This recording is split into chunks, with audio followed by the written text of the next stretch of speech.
Good morning. This joint hearing of the Subcommittee on Cybersecurity, Information Technology, and Government Innovation and the Subcommittee on National Security, the Border, and Foreign Affairs will come to order. Good morning and welcome, everyone. Without objection, the chair may declare recess at any time, and I recognize myself for the purpose of making an opening statement right now. Good morning and welcome to today's historic hearing, which I'm co-chairing with Mr. Grothman, whose subcommittee held an important hearing on this topic last year. I want to thank my colleagues on the Oversight Committee. They've been steadfast in demanding transparency on the sightings reported by military pilots and armed forces. Their commitment to digging for the truth is exactly what this country needs to cut through the secrecy surrounding this issue. And many high-ranking individuals in the military and intelligence communities believe UAPs demand greater attention, and thus the purpose for this hearing today. Former National Security Advisor H.R. McMaster said on Bill Maher's program that, quote, there are phenomena that have been witnessed by multiple people that are just inexplicable by the science available to us. Army Colonel Carl Nell, a member of the federal government UAP task force, said at a conference this past May that non-human intelligence exists. Non-human intelligence has been interacting with humanity. This interaction is not new, and it's been ongoing, and there are unelected people in the government that are aware of that. But UAPs remain a controversial topic. I'm not going to name names, but there are certain individuals who didn't want this hearing to happen because they feared what might be disclosed. But we stood firm. No amount of outside pressure would ever keep me from pursuing a subject to ground, come hell or high water. On that score, I want to thank our witnesses for being here. We have before us a panel of individuals accomplished in the military, in civilian government, in science, and in journalism. Some of the testimony you will hear them deliver today does not reflect well on influential individuals and agencies within the U.S. federal government and perhaps some of our contractors. It's never easy to present such information publicly. So I appreciate our witnesses voluntarily agreeing to being here today. This hearing is intended to help Congress and the American people to learn the extent of the programs and activities our government has engaged in with respect to UAPs and what knowledge it has yielded. This includes, of course, any knowledge of extraterrestrial life or technology of non-human origin. If government-funded research on UAPs has not yielded any useful knowledge, we also need to know those facts. Taxpayers deserve to know how much has it been invested, how much has been spent. They shouldn't be kept in the dark to spare the Pentagon a little bit of embarrassment. The reality is, despite their enormous taxpayer-funded budgets, the transparency of the Defense Department and the intelligence community have long been abysmal. The Pentagon has failed 6 consecutive audits. In fact, it's never actually passed one. Adding to this is a runaway overclassification of documents and materials, a reluctance to declassify materials when appropriate, and at times an outright refusal to share critical information with Congress. In short, it's not a track record that instills trust. So Congress has tried in recent years to lift the veil and find out if information about UAPs is being withheld, not only from the American public, but also from their elected representatives in Congress. Part of the transparency effort was legislation created in the Pentagon, the All-Domain Anomaly Resolution Office, or AARO, but the new office is struggling to get its footing. A recent statutorily required report from AARO intended to illuminate the government's historic assessment of UAPs, was heavily criticized by those seeking UAP transparency. The report has stoked suspicions AARO is unable, or perhaps unwilling, to bring forward the truth about the government's activities concerning UAPs. I'm disturbed that AARO itself lacks transparency. Even its budget is kept from the public. So if there is no there, then why are we spending money on it, and by how much? Why the secrecy if it's really no big deal and there's nothing there? Why hide it from the American people? Because I'm not a mathematician, but I can tell you that doesn't add up. I expect some of our witnesses to share their views on that Aero report. We will also hear from the witnesses today allegations of UAP-related misinformation and disinformation by government officials of which they are personally aware and directly experienced. And we will hear testimony today concerning recent revelations about a purportedly secret UAP program whose existence and findings may have been improperly withheld from Congress. But before we get to the witnesses, we're going to have a few more opening statements from our colleagues. And one thing I wanted to add at the end of my closing statement is there is a document that will be entered into the congressional record today. Mr. Tim Burchett from Tennessee has this document, and we just distributed it to every member up here on the dais of this document. But this is going to be the original document from the Pentagon about Immaculate Constellation that Michael Schellenberger delivered to Congress today. So thank you, Mr. Schellenberger, for this information. We are all reading it in real time now, and Mr. Burchett will enter it into the record. But 12 pages about this unacknowledged special access program that your government says does not exist. So with that, I would acknowledge my colleagues, Mr. Garcia. I want to say, first of all, to Mr. Connolly, who cannot be here today, the ranking member on my subcommittee on cybersecurity, I want to say that I was greatly saddened to hear about the recent news of Mr. Connolly's cancer diagnosis, and I want to convey to him and to all of our colleagues, we wish our very best to you and a full and speedy recovery. And with that, I would acknowledge Mr. Garcia for 5 minutes. Thank you. Thank you very much, Chairwoman. I want to thank the Chairwoman and the Chairman both for their continued support and really treating this this discussion and these hearings in a way that's bipartisan. I think one thing that's very important for all of us that are interested in the conversation around UAPs is that this is an area that both Republicans and Democrats, where we may disagree in a lot of other spaces, this is an area where bipartisanship is really important. And in fact, I would add it's critical that we all continue to work together in a way that moves forward with the truth and important disclosure. So we're here to have a bipartisan and serious conversation, I believe, about our national security. We should always ground these conversations in facts, evidence, and the data in front of us. I want to note that we have our witnesses here. I want to thank you all for being here, and note that also amongst you have folks that have also served us in our military. And I know that for many of you, this has been a difficult process, but I'm very grateful to have you with us today, and thank you for joining us.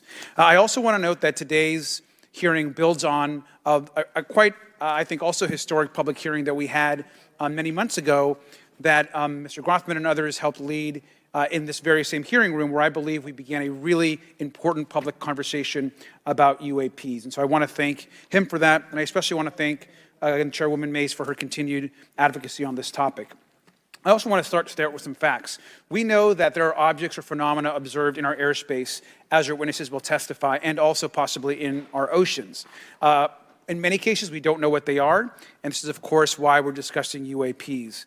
Now, the All-Domain Anomaly Resolution Office, AARO, has reported hundreds of UAPs that remain, quote, uncharacterized and unattributed, and which, quote, appear to have demonstrated unusual flight characteristics or performance capabilities and require further analysis. This is our own AARO office. Now, we shouldn't prejudge what they might be.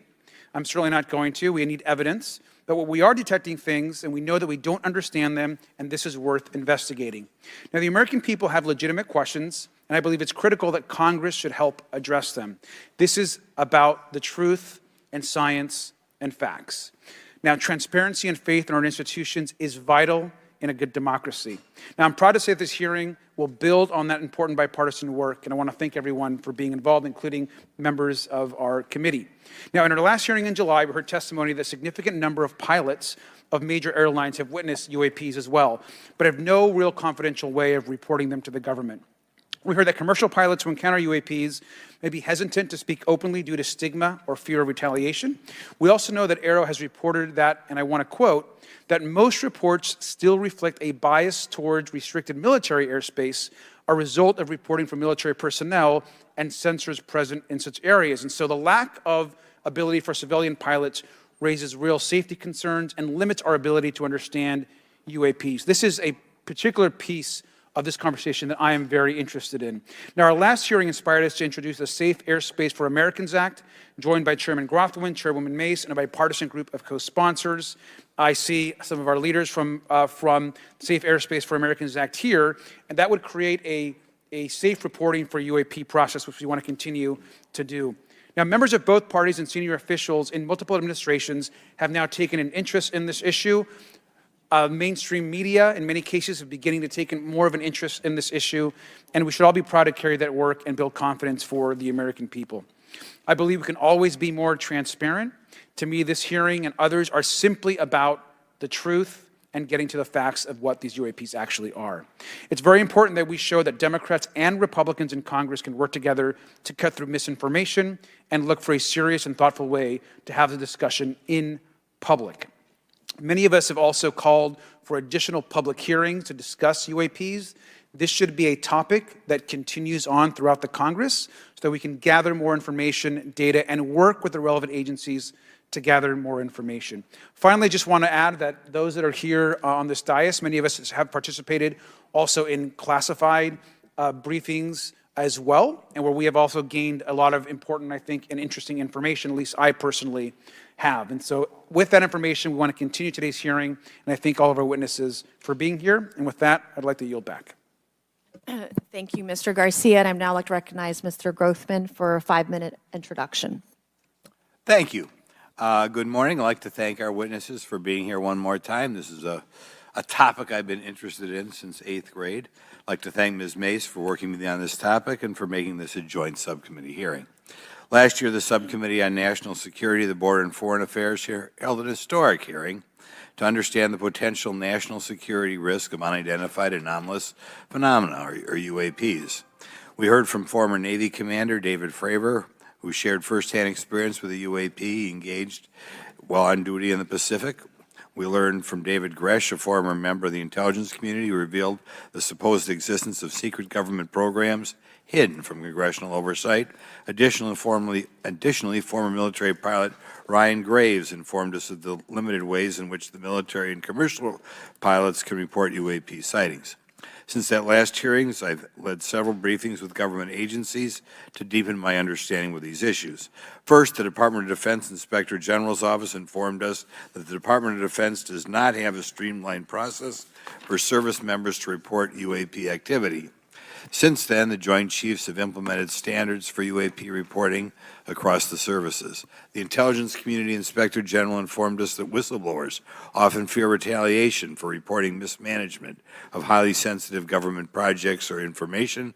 Finally, AARO has expressed to the committee that, like any other federal government agency, it's faced challenges in its establishment, specifically in hiring staff to manage UAP historical records and coordinating with other federal agencies. While these agencies have been helpful to us in understanding the challenges that come from collecting UAP data, none of them have been able to substantiate the claims made at this hearing last year by David Grush. Despite our committee members endlessly questioning these agencies inside and outside of a SCIF. I hope our witnesses today will be able to provide evidence and content that is worthwhile to our pursuits of eliminating government waste and increasing transparency. To help alleviate some of the roadblocks, I'm supportive of measures that were included in last year's National Defense Authorization Act to increase transparency and improve record-keeping measures when it comes to UAPs. But I believe there's still more work to go. I co-led the Safe Airspace for Americans Act with Ranking Member Garcia, which requires the Federal Aviation Administration to develop procedures to collect UAP data from civilian aviators. I look forward to working with members of Congress to see that this legislation and other UAP legislation crosses the finish line. I'm deeply alarmed by the reporting of the massive drone swarm that flew over Langley Air Force Base in Virginia last December. Langley is the home of the 1st Fighter Wing, which maintains half of the F-22s in the U.S. Air Force inventory. Reports of this incident indicate these drones were roughly 20 feet long, flying more than 100 miles an hour at an altitude of over 3,000 feet. Yet the origin of these drones and their operators remains a mystery. This incident and other sightings near sensitive military installations highlights the complexity of the UAP challenge facing our intelligence, defense, and homeland security committees. Whether these phenomena are the result of foreign adversaries developing advanced technologies or something else entirely, we must take them seriously, investigate them thoroughly, and assess their implications on national defense. The repeated UAP sightings around sensitive military sites underscores the need for innovative defensive strategies beyond traditional measures. They also highlight the urgent need for updated policies to address emerging threats as well as more effective interagency cooperation and intelligence sharing. However, none of this is going to be possible without transparency. For far too long, critical information about UAPs has been either classified or ignored, leaving the American public and key congressmen without clarity needed to make informed decisions. Declassifying reports and fostering a more open dialogue about UAPs will not only increase the public trust, but also encourage collaboration between government, the scientific community, and our allies. Quite frankly, there's been things that have been kept secret that is, I think, old enough that there is no reason it shouldn't be released, regardless of any so-called, private information. A transparent approach will allow us to share insights, identify patterns, and develop new strategic defenses. As we continue to investigate these phenomena, we must do so with a mindset of protecting our country, advancing scientific discovery, and upholding the trust of the American people, who right now I don't think have trust, and it's just obvious. I don't have trust. We cannot shy away from the unknown, especially when the stakes are so high. I look forward to discussing these matters with the witnesses today. I'm hopeful we can learn from the testimony and come out of this hearing with actionable ideas to advance UAP transparency. Actually, the idea is just to say, in my mind, go back 15 years and everything has to be released. I'm hopeful that we can learn from their testimony and come out of this hearing. And with that, I yield back. Thank you. I will now recognize Mr. Moskowitz for a 5-minute introduction. Thank you, Chairwoman. Good morning, everyone. I first want to thank the chairs and ranking members for holding the hearing today on this topic and, again, having a second hearing. I want to thank the witnesses for coming forward today to share your expertise on UAPs and the need to build trust through transparency. But first, I want to mention, you might be wondering why Chairman Comer has allowed me to be a ranking member today, but it's really only because our dear friend, Jerry Connolly, is not here. As Chairwoman Mace mentioned, he was diagnosed with esophageal cancer, and all of us on this committee know Jerry, and he's a fighter, and we're praying for him and hoping for his speedy recovery. So today's hearing marks this committee's second meeting dedicated to UAP transparency. I was pleased, as I know all of us are, on the bipartisanship that existed in last year's hearing, and even though we can't talk about what happens in the classified settings, the bipartisanship that has existed in those settings with the questions members have asked. Last year's hearing was a great example of open dialogue about UAPs, and we must remain committed to sharing information with the American people. And I think you see that commitment based on the people here and the commitment across the political spectrum.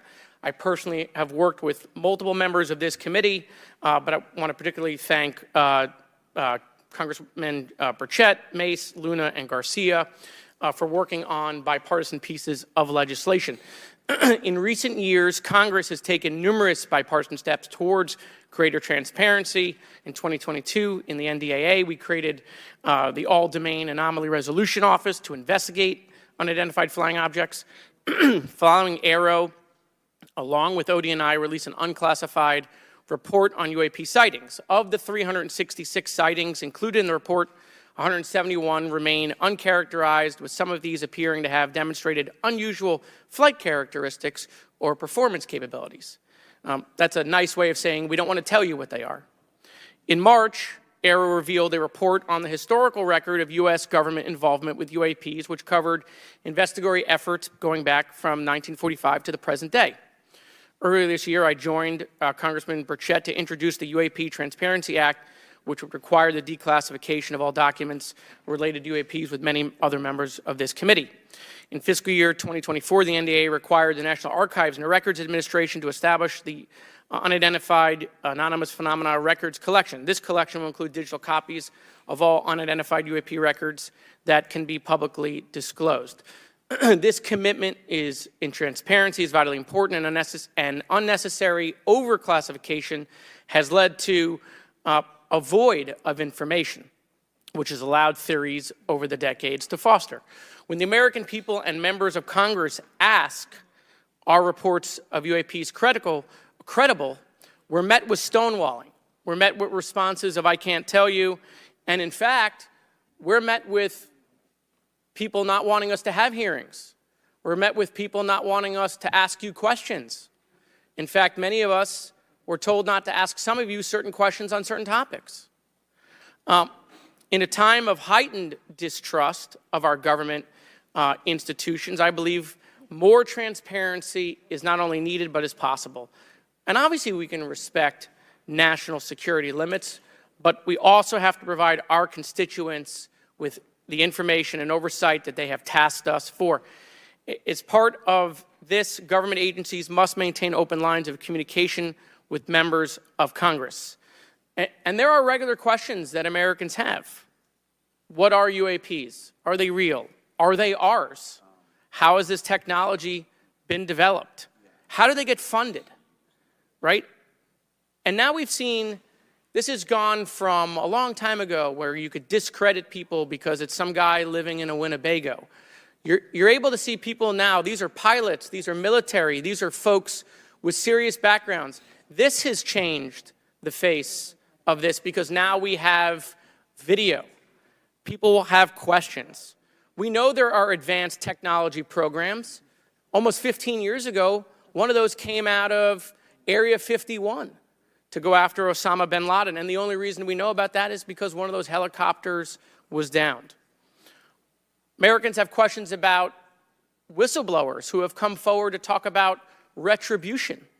And so I want to thank everyone for being involved today on trying to get more transparency. This has been bipartisan, bicameral, and as we get into a new administration, the president-elect has talked about opportunities to declassify information on UAPs, and I hope he lives up to that promise. And with that, I yield back. Okay, thank you, Mr. Moskowitz. And I would now, committee staff asked me to go ahead and I will do it, to enter into the congressional record this 12-page document that Michael Schellenberger brought today that describes the Immaculate Constellation government program. So we will do that now. Every member up here has a copy of it. The first section talks about the unacknowledged special access program called Immaculate Constellation, and the second section about USG imagery intelligence. And Representative Luna just told me if I say Immaculate Constellation, I'll be on some list, maybe a FISA warrant. So come at me, bro, I guess. But without objection, entered in the record. All right, so next we will introduce our witnesses for today's hearing. Thank you so much for being here. Our first witness is retired Rear Admiral Tim Gallaudet, who retired from the U.S. Navy and is now the Chief Executive Officer at Ocean STL Consulting. Our second witness is Mr. Lou Elizondo, a former Department of Defense official and author of a recent bestseller book about UAPs. Our third witness is Mr. Michael Schellenberger, founder of the newsletter Public and author of a recent journalistic piece about special access programs, including one widely identified as Immaculate Constellation. I swear the staff wants me on a list. Okay, and our last witness today is Mr. Michael Gold, a former NASA official who is also a member of the NASA UAP Independent Study Team. Welcome, everyone. We are pleased to have you today. Pursuant to Committee Rule 9G, the witnesses will please stand and raise your right hands. This is where it gets real. Do you solemnly swear to affirm that the testimony that you are about to give is the truth, the whole truth, and nothing but the truth, so help you God? Let the record show that the witnesses all answered in the affirmative. We appreciate all of you being here today and look forward to your testimony. Let me remind the witnesses that we have read your written statements and they will appear in full in the hearing record. You guys may be seated. Please limit your oral statements to 5 minutes. As a reminder, please press the button in front of you so the microphone is turned on so that everyone in the room, members included, can hear you. When you begin to speak, the light in front of you will turn green. After 4 minutes, the light will turn yellow. When the red light comes on, your 5 minutes has expired, and we would ask that you please wrap it up. So I will first recognize Rear Admiral Gallaudet to please begin your opening remarks. Thank you, Chairwoman Mace, Chairman Grothman, Ranking Members Connolly and Garcia, and members of the committee. Thank you for this opportunity to testify today regarding unidentified anomalous phenomena, or UAP. Confirmation that UAPs are real came to me in January of 2015 when I was serving as the commander of the Navy Meteorology and Oceanography Command. At the time, my personnel were participating in a pre-deployment naval exercise off the U.S. East Coast. It included the USS Theodore Roosevelt Carrier Strike Group, and this exercise was overseen by the United States Fleet Forces Command, led by a 4-star admiral who at the time was also my superior officer. During this exercise, I received an email on Navy's secure network from the operations officer of U.S. Fleet Forces Command. The email was addressed to all the subordinate commanders, and the subject line read in all capital letters, "Urgent Safety of Flight Issue." The text of the email was brief but alarming, with words to the effect, "If any of you know what these are, tell me ASAP. We are having multiple near mid-air collisions, and if we do not resolve this soon, we are going to have to shut down the exercise." Attached to the email is what is now known as the Go Fast video, captured on the forward-looking infrared sensor of one of the Navy F-A-18 aircraft participating in the exercise. The now declassified video showed an unidentified object exhibiting flight and structural characteristics unlike anything in our arsenal. The implication of the email was clear. The author was asking whether any of the recipients were aware of classified technology demonstrations that could explain these objects. Because the DoD policy is to rigorously deconflict such demonstrations of classified technology demonstrations that could explain these objects. Because the DoD policy is to rigorously deconflict such demonstrations with live exercises, I was confident this was not the case. The very next day, that email disappeared from my account and those of the other recipients without explanation.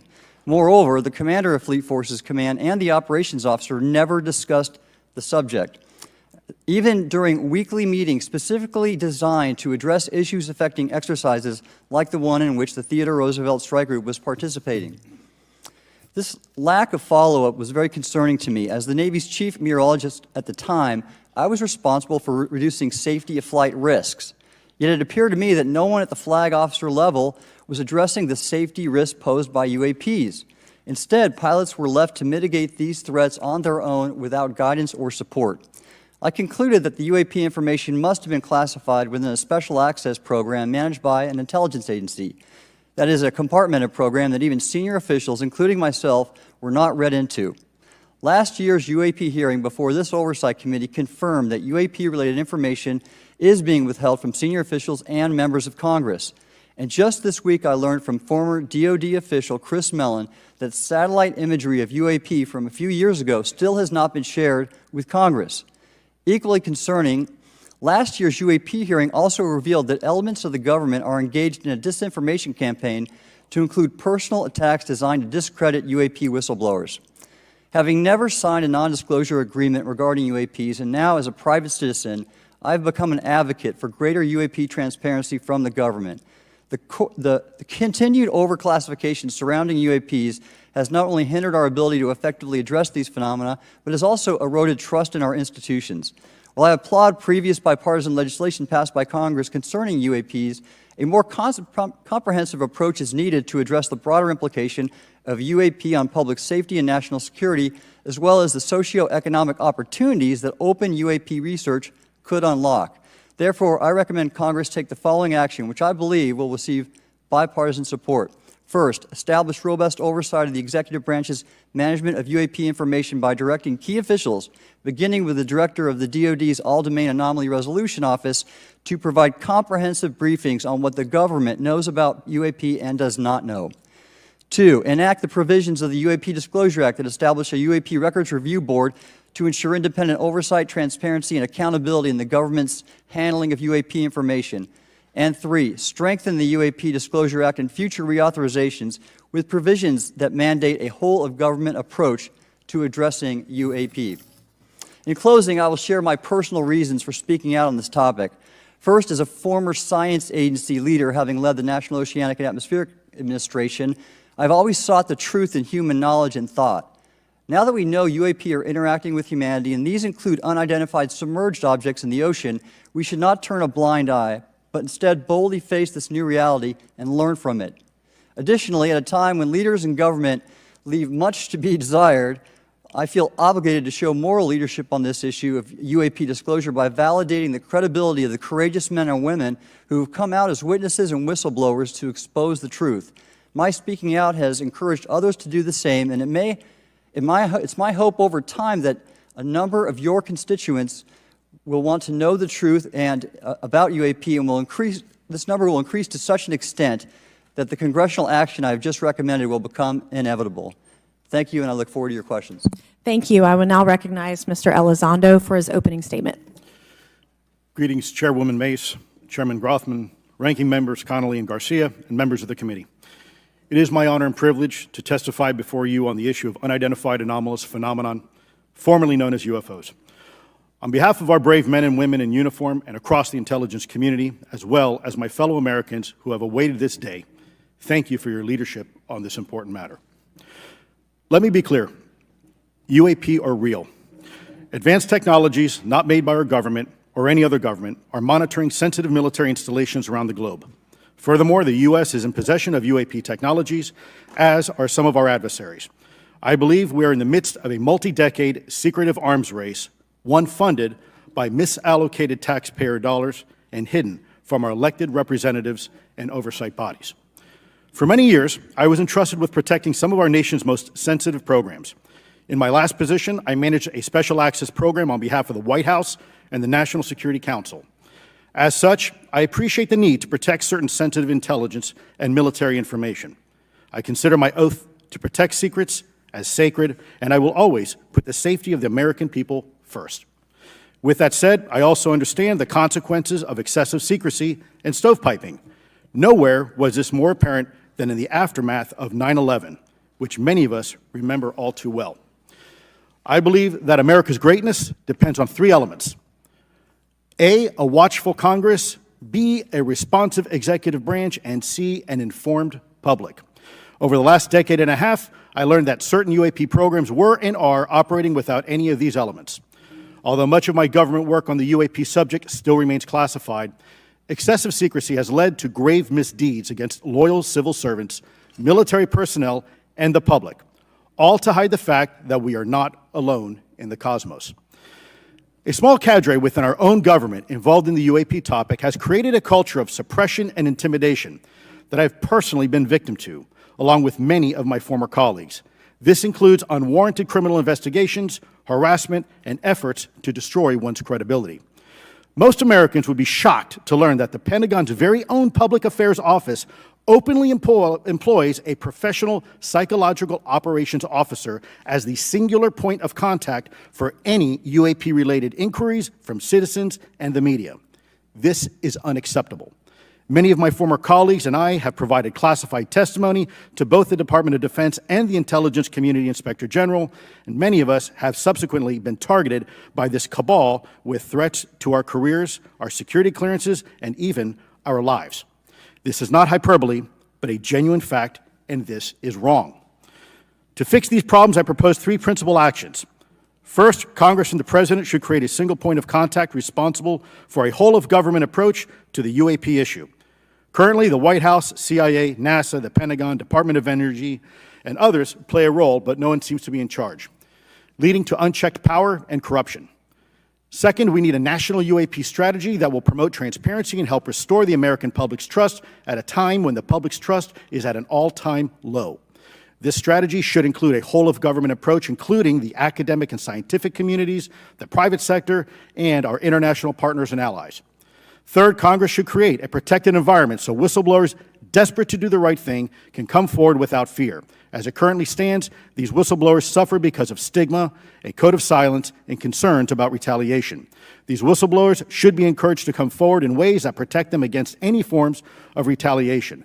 Policies and procedures should ensure that protection, and for those who refuse to cooperate, it is up to the members of this committee and the other lawmakers to wield their subpoena power against hostile witnesses and prevent additional government funding to those UAP efforts that remain hidden from congressional oversight. In closing, we as Americans have never been afraid of a challenge. In fact, we thrive on them, whether it's eradicating polio or going to the moon. We don't run from a challenge, we take it head on. To the incoming administration and Congress, I say to you, we need immediate public transparency, and this hearing is an important step on that journey. If we approach the UAP topic in the same way as we, as Americans, have met other challenges, we can restore our faith in our government institutions. Together, we can usher in a new era of accountable government and scientific discovery. I believe that we as Americans can handle the truth, and I also believe the world deserves the truth. Thank you, esteemed members of Congress, for your time today. It is profoundly appreciated by many. Thank you. I ask unanimous consent for Representatives Ogles of Tennessee and Boebert of Colorado to be waived onto the subcommittee for today's joint subcommittee hearing for the purpose of asking questions. Without objection, so ordered. I would now like to recognize Mr. Schellenberger for his introductory remarks. Chairwoman Mace, Chairman Grothman, Ranking Member Connolly, Ranking Member Garcia, members of the subcommittees, thank you for inviting my testimony. One of Congress's most important responsibilities is oversight of the executive branch in general and the military and intelligence community in particular. Unfortunately, there is a growing body of evidence that the U.S. government is not being transparent about what it knows about unidentified anomalous phenomena, and that elements within the military and the IC are in violation of their constitutional duty to notify Congress of their operations. President-elect Donald Trump and former President Barack Obama have both said that the government has information about UAPs that it has not released. There are other explanations for UAPs than that they represent a new form of life or non-human life. Current dominant alternative theories, including those put forward by AARO, are that UAPs are some kind of natural phenomena we don't yet understand, like ball lightning or plasma. They could also be part of some new U.S. or foreign government weapons programs, such as drones, aircraft, balloons, CGI, hoaxes, or birds. Whatever UAPs are, Congress must be informed, as must the people of the United States. We have a right to know what UAPs are, no matter what they are. However, we now have existing and former U.S. government officials who have told Congress that AARO and the Pentagon have broken the law by not revealing a significant body of information about UAPs, including military intelligence databases that have evidence of their existence as physical craft. One of those individuals is a current or former U.S. government official acting as a UAP whistleblower. This person has written a report. This is the report that says the executive branch has been managing UAP, NHI issues without congressional knowledge, oversight, or authorization for some time, quite possibly decades. Furthermore, these individuals have revealed the name of an active and highly secretive DoD unacknowledged special access program, or USAP. The source of that document told me, that the USAP is a strategic intelligence program that is part of the U.S. military family of longstanding, highly sensitive programs dealing with various aspects of the UAP problem. The new UAP whistleblower claims that the U.S. military and IC database includes videos and images taken using infrared, forward-looking infrared, full-motion video, and still photography. The report that was just shared with Congress says Immaculate Constellation serves as a central or parent USAP that consolidates observations of UAPs by both tasked and untasked collection platforms.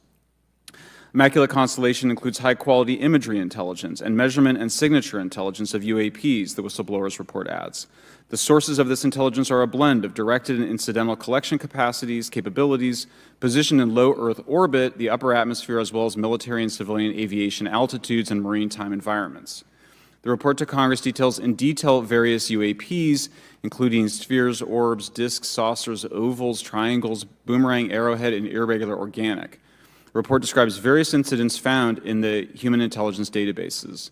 One involved orbs surrounding and forcing an F-22 out of its patrol area.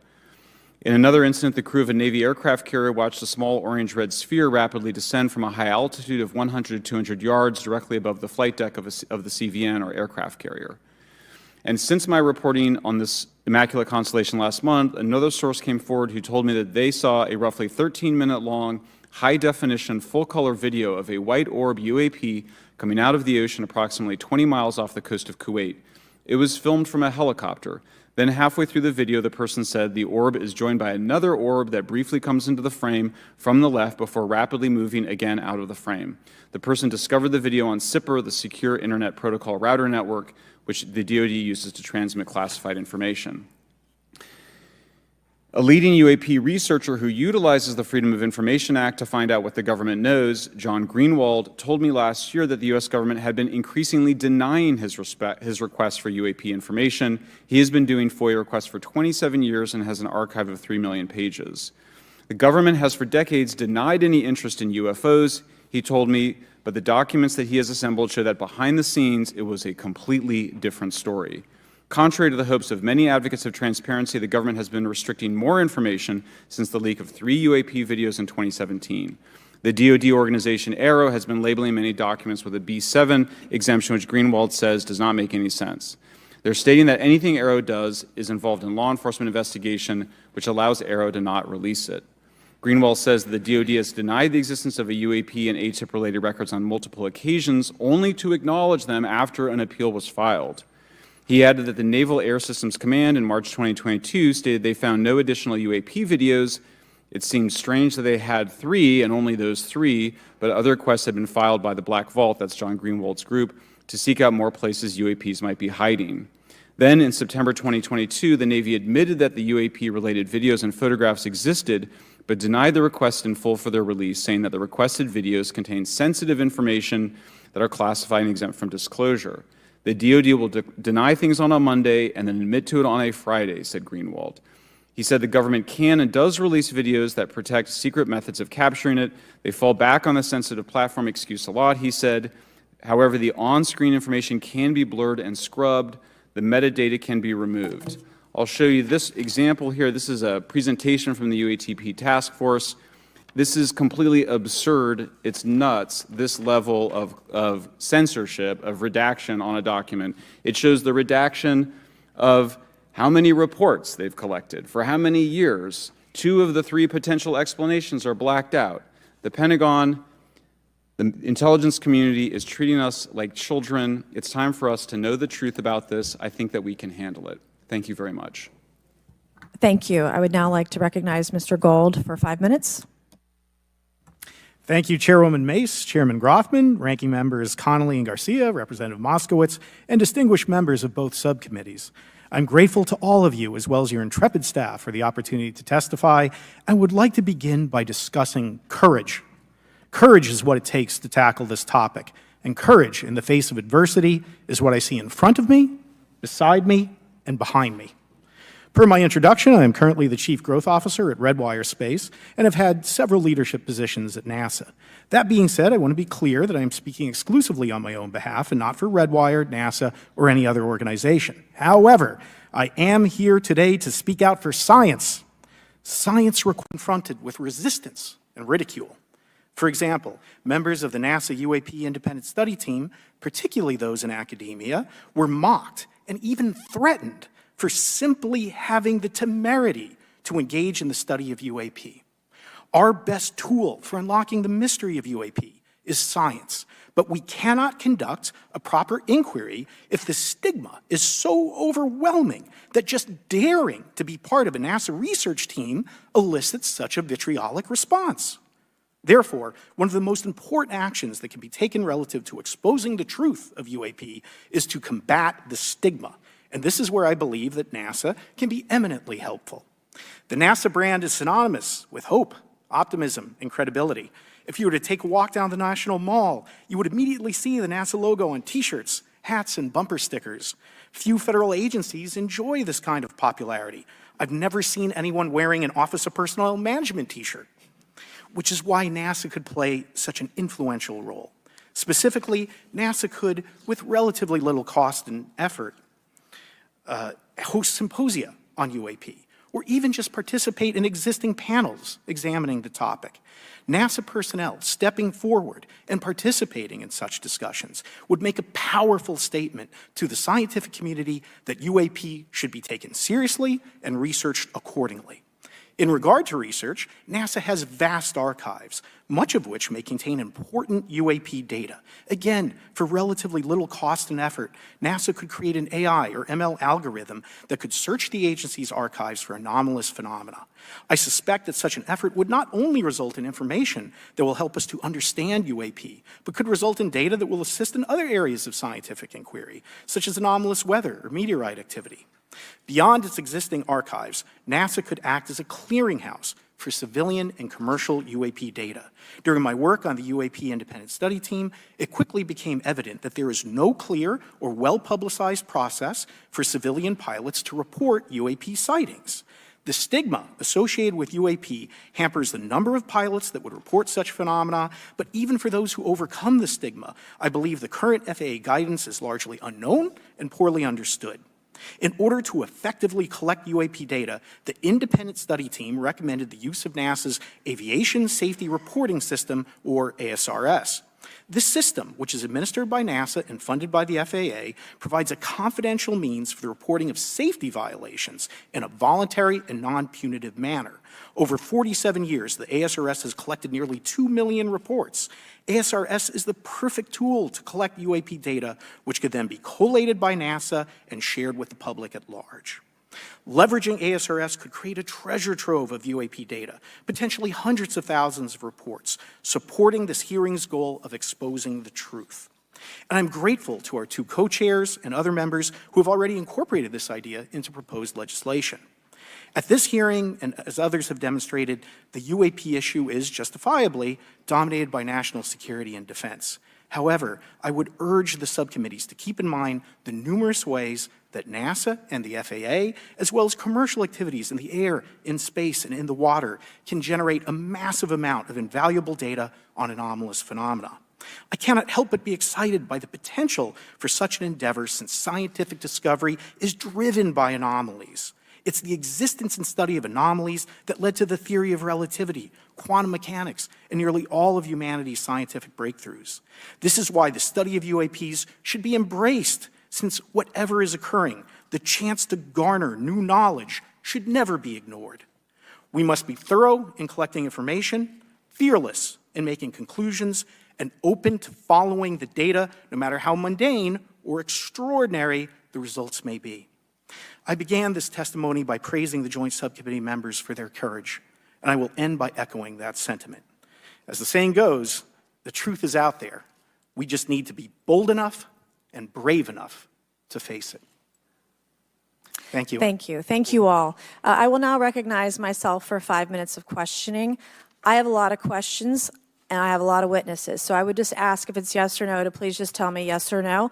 If it requires more than that, be very succinct, because I would like to go down the line and ask as many questions as possible. So for the Admiral this morning first, former DoD official Chris Mellon reached out to you about satellite imagery from 2017 that depicts a UAP.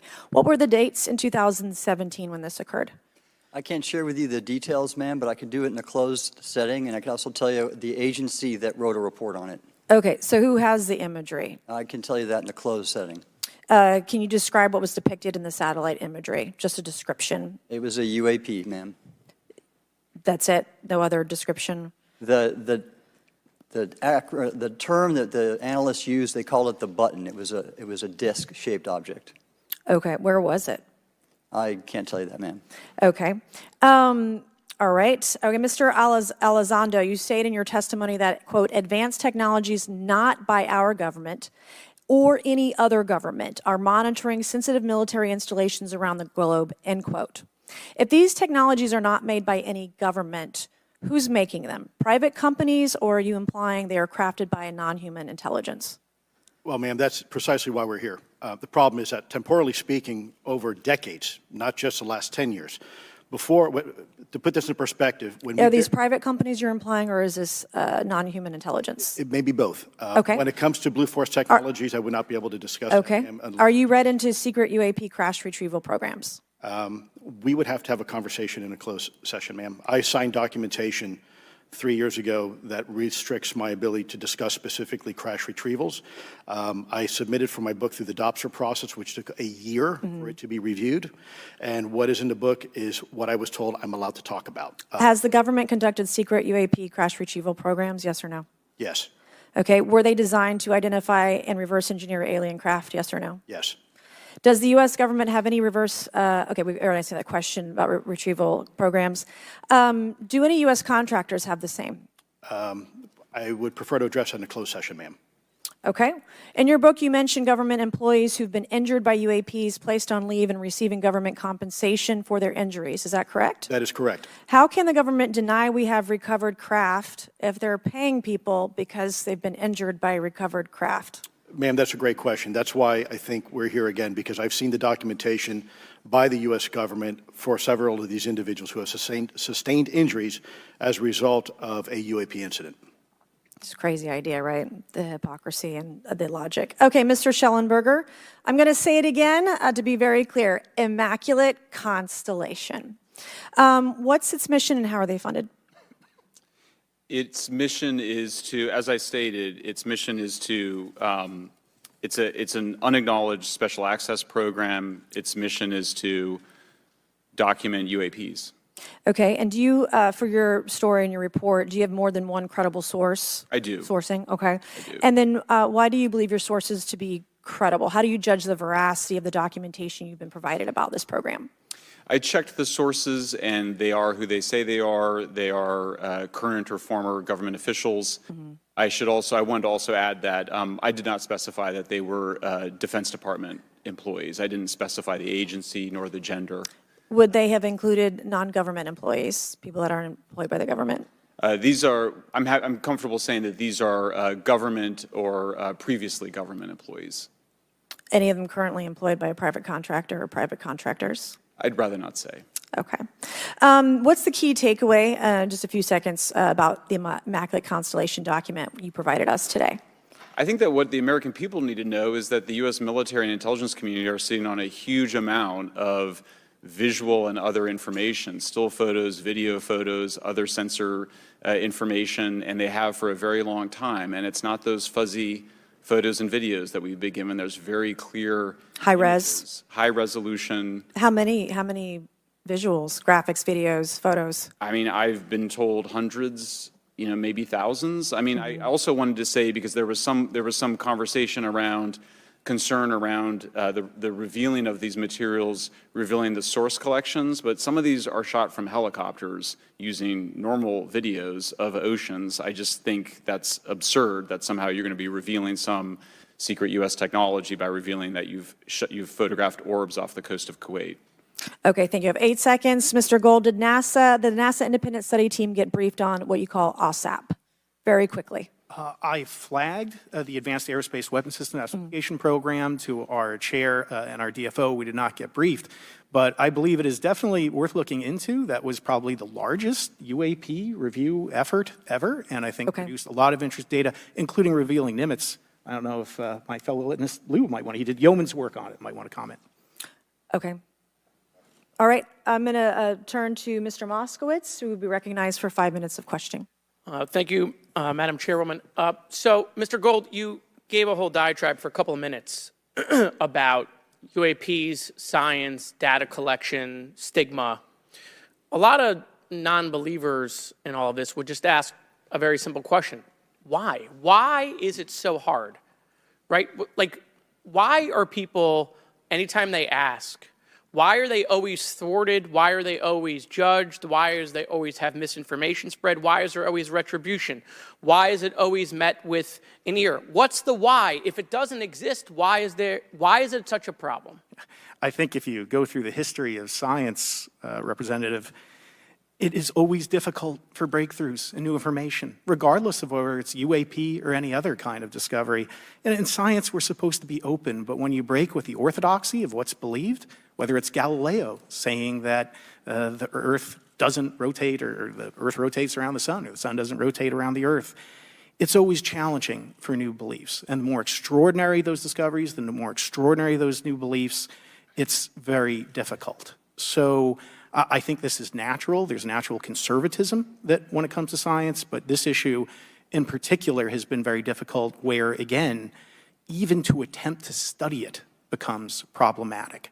But every hearing like this, every news report, every video, documentaries. I was privileged to be a part of something Dan Fair is putting together. I think many of us have interviewed for it, documentary over 30 different government officials. Every brick in the wall will help get us closer to getting to the truth. I appreciate that. Mr. Elizondo, did I have that correct? Sir. I'm a recovering lawyer, so I'm going to put my hat on for a second. You said you signed a document. Love that. Who gave that to you? The U.S. government, sir. Okay, you have a copy of it? It is stored in a SCIF right now. I do not have possession of it. The U.S. government does. What department of the U.S. government gave you this document? I will say the Department of Defense. Unfortunately, I can't say in this forum much more than that. You specifically said the document said you can't talk about crash retrieval. Well, you know, you can't talk about Fight Club if there's no Fight Club. Correct. Okay, I'm just making an observation. Yes, sir. So that document that you signed, that you said exists, specifically said you can't talk about crash retrieval. Correct, sir. It was a limitation on what because already I'd been speaking publicly about the topic, and so the document said you can continue saying X, Y, Z, but you cannot discuss the topic. When you of crash give retrievals. me the atmosphere of signing this document. You're in a room by yourself, I'm in a SCIF with a security officer, sir. just one-on-one. Anybody else? There may have been an assistant as well. It was in a SCIF within a Department of Defense facility. Give me your background real quick. My background is I went to school to study microbiology and immunology, entered into the U.S. Army, and after a very short stint in military intelligence, I became a counterintelligence special agent. As a civilian, later on I became a special agent in charge, running investigations in counterterrorism and counterespionage primarily, with some experience in counterinsurgency and counternarcotics. And then in 2009 timeframe, when I came back to the Pentagon after a tour with the Director of National Intelligence, I quickly became part of a program that was originally called OSAP that evolved into the program now called ATIP, which is where those videos that we now see, the Go Fast, the Gimbal, the FLIR, that was part of our effort, sir. Right. So you're not some conspiracy theorist. You actually have a legitimate background.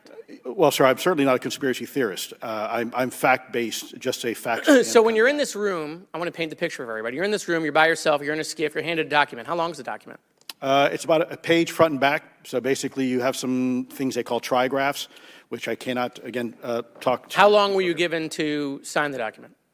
As long as I needed, sir. And what if you didn't sign it? Well, I suspect there'd be repercussions. I wouldn't have access to certain information. Were you allowed to ask a lawyer, or weren't allowed to ask for a lawyer to review the document? It wasn't an option, but they probably wouldn't have allowed me to, because the document itself is pretty explicit about you have to be. Wait, you're putting me in an interest. Let me try to thread the needle here. There are certain documents that we have in the U.S. government that allow people to have access to certain programs. Whether it's a special, and I'm going to be very generic here, whether it's a special access program or a controlled access program, SAP, CAP, whatnot. How many people have to sign that document? It depends how many people are going to get access to the information, sir. Okay. Last question. Doctor, real quick, can you tell us about the Omaha incident in greater detail? I've read your background, right? Some people would label you as a member of the deep state, since you worked in government for a long period of time. But can you tell us more about that incident? You've written a lot about that. I wrote a lot about incidents like it, Congressman, but that specific incident involved the USS Omaha, the littoral combat ship, again, something that was aloft but had no observable exhaust or control surfaces, so it was something that couldn't be explained, and then they saw it enter the water from the atmosphere and going through the air-sea interface, and so thus exhibiting transmedium travel. Thank you. I yield back. Thank you. I'll now recognize Mr. Grothman for 5 minutes of questioning. Yeah, we'll start with Mr. Gallaudet. During a previous UAP hearing, Navy Commander David Fravor discussed the TikTok object engaged in 2004. Are you familiar with the incident, the TikTok incident? Yes, sir. And that's almost 20 years ago, right? Yes, sir. It's been said there are more videos, documents, and reports related to this incident. Do you believe the information regarding the TikTok incident should be available to all members of Congress? And in your expertise, what reason would the Department of Defense possibly have for not releasing information that's over 20 years old? Thank you, Congressman. I don't think there's any good reason to withhold information and important data, especially of national security concern from Congress. What would they say? I will speculate, sir, that they don't want to share that kind of information because it reveals weaknesses in our ability to monitor and protect our airspace. Okay. In your written testimony, you claim last year's UAP hearing before this Oversight Committee confirmed that UAP-related information is, well, it's not only being withheld, but that elements of the government are engaging in a disinformation campaign to include personal attacks designed to discredit UAP whistleblowers. Could you elaborate on that statement a little? Yes, sir. Earlier this year, I met with the DoD's All-Domain Anomaly Resolution Office, and what I thought would be a 90-minute meeting just to meet with leadership turned out to be an hours-long influence operation on me, where they attempted to convince me of the validity of the very flawed and error-ridden historical records report. In addition, they tried to have me question very valid UAP reports like the Tic Tac incident, and even coming to stating possibly that the Tic Tac was American technology. And then, of course, if you ask David Fravor or Alex Dietrich, the two witnesses, they were convinced it was otherwise. And then, and they also cast discredit on various UAP whistleblowers and witnesses to question their validity and credibility as witnesses. Okay. We'll go to Mr. Elizondo. Hope I got that right, or not at least Close not enough, that sir. right. You're familiar with the recent drone incursion over Langley Air Force Base? Yes, sir. The owners of these drones remain unclear. The U.S. military has not been able to give us in Congress an answer. Given your experience with the Department of Defense and the intelligence community, how frequently are UAP sightings over military installations? And secondly, I suppose hypothetically you could have incursions over just, say, regular airports. Is it obvious these incursions are more likely over military facilities than just a random airport out there? Yes, sir. There's definitely enough data to suggest that there is certainly some sort of relationship between sensitive U.S. military installations, also some of our nuclear equities, and also some of our Department of Energy sites. There is a long historical record that some of your colleagues may have, documentation that demonstrates this. This is not a new trend. This has been going on for decades, and that information has been obfuscated, unfortunately, from folks like you in this committee. And I think that's problematic because ultimately, at the end of the day, we have a significant situation here. We have something that can enter into U.S. airspace completely with no attribution. And how long has this been going on? Sir, decades. And there's information that will hopefully be entered into the record. Can you think of any possible reason why they can't release any information they have on something, say, 15 or 20 years old? Sir, if I could echo my colleague here, Admiral Gallaudet, I think one of the big issues that we have in the intelligence community, Department of Defense, is we don't want to broadcast any potential vulnerabilities or weaknesses in our national defense systems or on intelligence collection platforms. Therefore, when you have a conversation where you address a problem for which there is no solution, it makes that a very uncomfortable conversation to have. Okay, we'll switch to Mr. Schellenberger. The primary reason you're here today is because you published an article on the news publication that you own called Public, right? Alleging that a new unnamed government whistleblower has come forward asserting that a highly classified program exists dedicated to recovery and reverse engineering of UAP technologies. Can you give us what specific evidence you have or that your source provided you to substantiate the claims about the existence of the Immaculate Constellation program? Well, you have the report in front of you now, so you can see it for yourself. I checked the report, and I did not find it based on existing cases. It was new cases for me. I hadn't found anybody. So that answered for me that it was not obviously circular reporting, which is one of the big concerns in this space. I also had the name of the program confirmed by more than one additional source. So yeah, and then of course I checked to make sure that the source was who they claimed to be. Okay. I should also say that when I said before it was this database, it is a much broader program than that. It also includes human intelligence, and then, as you mentioned, the retrieval and the reversal. Any knowledge of what country these things originated in? No. No, I have no idea. Okay. Okay, I will now recognize Mr. Burchett for 5 minutes of questions. Thank you, Chair Lady. I request unanimous consent to enter into the record documents provided to us regarding legacy UAP programs and psychological operations. Lou Elizondo. So ordered. I also want to thank my buddy Jeremy Corbell for providing us documents and access to some whistleblowers. Mr. Elizondo, what is your last position with the federal government? Sir, I was the Director of National Program Special Management Staff managing a White House Special Access Program on behalf of the National Security Council. How would you characterize UAPs? An enigma, sir, and a frustration. We're talking about technologies that can outperform anything we have in our inventory. And if this was an adversarial technology, this would be an intelligence failure eclipsing that of 9/11 by an order of magnitude. Are there classified Department of Defense materials related to UAPs that you believe could be safely disclosed to the public without compromising national security? Yes, sir, I do. I would never, ever try to endorse providing some sort of information that could compromise what we call a blue force technology or capability. But I do believe there's a lot of information regarding this topic, and I've been very vocal about it, that should be shared not only with the public, but most importantly, with members of Congress. Are you familiar with my friend David Grush? Absolutely, sir. I had the privilege and honor of working with him myself several years ago at U.S. Space Force. Last year, as you know, he testified that the U.S. has run a multi-decade UAP crash retrieval and reverse engineering program. Would you agree with that? Yes, sir. Are there UAP programs operating without proper congressional oversight? 100%. What are they? Unfortunately, sir, I would have to have that conversation in a closed session. I know you said that, and a lot of people are frustrated with those kind of answers, but we're asking those kind of questions so you all know what the heck we're up against.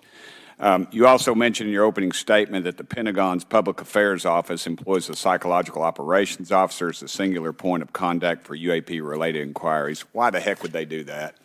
Sir, that's a great question. I would ask the Pentagon. There's a long history here of that individual providing misleading and false information to the public through various news outlets and media outlets in order to discredit this topic. I've personally been victim to it. We have the documentation to substantiate where this information has been absolutely inaccurate, that has been provided time and time again, and it turns out that that individual was also working with former leadership of Aero at the time as well.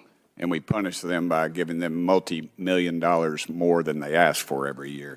Admiral Gallaudet, you mentioned in your opening statement on an email you received from the operations officer of the Fleet Forces Command regarding unknown objects almost colliding with U.S. military planes. Did anyone respond with knowledge of what the objects were? I received no response, sir. Did the exercise get canceled? The exercise did not get canceled. Why do you think the commander of Fleet Forces operations officer never discussed the incident again? Sir, I'm speculating because I didn't have an exchange with him, but I believed it to be part of a special access program, the information and the video, which we have known now it was, and he realized he couldn't share that openly with the recipients of the email, and therefore the email was pulled from everybody's account. Again, tell us what happened to the email from the commander of Fleet Forces.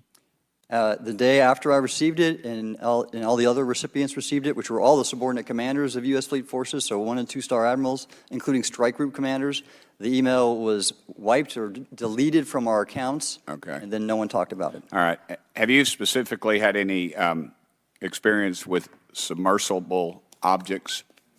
Sir, I've no personal experience, but I've had witnesses on submarines come to me and say they've seen on sonar data. Correct. Okay. How would you characterize those, and how do they move? The one instance that was revealed to me was in the 80s on a nuclear-powered submarine, a ballistic missile submarine, that the object exhibited the characteristics of a Russian torpedo in terms of its speed of movement and closing rate with the submarine, and then it slowed and followed the submarine slowly in its wake for a period of minutes and then rapidly exited the scene. And nothing that we know of and technology-wise could replicate that. And the speed of these objects was faster than anything that we have or anybody else has that would be manned. Is that correct? It was on the order Underwater. of a torpedo. So Yes, sir. Yes, sir. But as it exited, it Well, I don't characterized- exactly know how fast a torpedo is, but I expect it does better than my old outboard Scott Atwater, so I'll take that as a yes. Yes, sir. Okay. Have you experienced any experience with the All-Domain Anomaly Resolution Office, ARROW?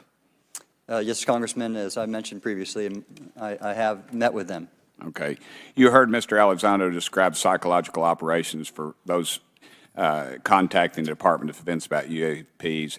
You mentioned a similar influence operation by ARROW. Why are federal agencies invested in running information operations about UAPs if they do not exist? Yes, sir. But I'll make a statement on ARROW's behalf. They have new leadership. The office has reached out to me to meet again, and I take that as a good faith effort, and we'll see where that goes. Thank you, Chair Lady. I've run over. Thank you. Thank you, Mr. Tennessee. I would now like to recognize Mr. Higgins. You're the king of Tennessee. Mr. Higgins, you're recognized for 5 minutes of questions. Thank you, Madam Chair. Mr. Elizondo, Mr. Schellenberger notes in the report that we've been given for this hearing. I believe, Mr. Schellenberger, let me shift you, are the author of this report. I'm sorry, sir, I'm not the author of... Mr. Schellenberger, were you the author of this report? No, I was no not. name on it. No, Do you know the author? I do. You do. And how would you estimate that madam or gentleman, the author? The person is a current or former U.S. government employee. And it states here that this is the public version of the author's report. Yes. So where might one find the non-public version of the author's report? I don't know the answer to that. Would that be with the Department of Defense? I don't know. But you do know the author. I do. You know what the author's sources were?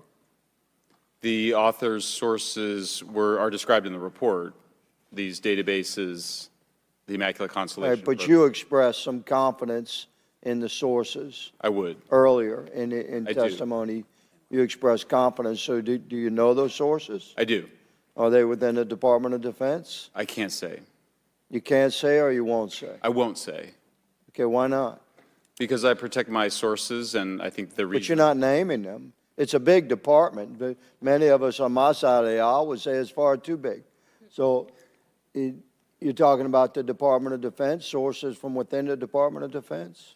I'm not willing to reduce the Okay. potential universe of where my sources might be. Okay, moving on. In this report, Mr. Elizondo, for reference, several types of allegedly alien craft or possibly alien craft or unknown aerial phenomena, what we used to call UFOs, are described. Spheres and orbs, discs and saucers, oval or tic-tac, triangular shape, boomerang and arrowhead, and irregular or organic. Mr. Elizondo, does that summarize to you the types of craft that we're discussing today? Sir, that is a general morphology, historically speaking, of many UAP. So those descriptions are very different craft.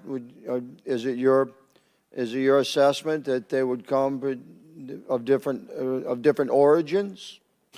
It's possible, but it's also could be in sense a matter of utility. And let me just state for the record, I never read the report that or the article that Mr. Schellenberger put out. The reason That's a good point. We're just referencing it. Yes, sir. For descriptive purposes for the American people. Mr. Schellenberger, in this report, it's striking to me that regarding the descriptions of experiences with these various craft, several of them include biological effects and several do not. Are you familiar with what I'm talking about? Yes. Okay, so spheres and orbs, triangular craft, and irregular or organic craft include some descriptions of biological effects, including feelings of unease, electronic device malfunctions, long-term psychological effects such as anxiety or insomnia have been noted, feeling of being watched, a shared awareness with the triangle craft, and under the irregular and organic craft, biological effects include physical sensations of warmth or cold and unexplained smells and psychological distress. So these are very specific descriptions of the reactions of human beings, which allegedly have been noted from a study here, a report. All of those experiences would have been described by the sources that the author used. I'm not sure I understand. This is a very broad description of biological effects, and it's striking to me that they are present with relation to some types of craft, but Right. absent in others. This would require a great deal of research and study. Can you explain that? My understanding is that this is, the database is very large. It includes both the images, the videos, the still images, as well as the human intelligence, the reports, the raw data from individuals having these experiences. So in answer to your question, yeah, I mean, I think we're looking at a very large amount of data collected over many decades. And that data is held by the Department of Defense?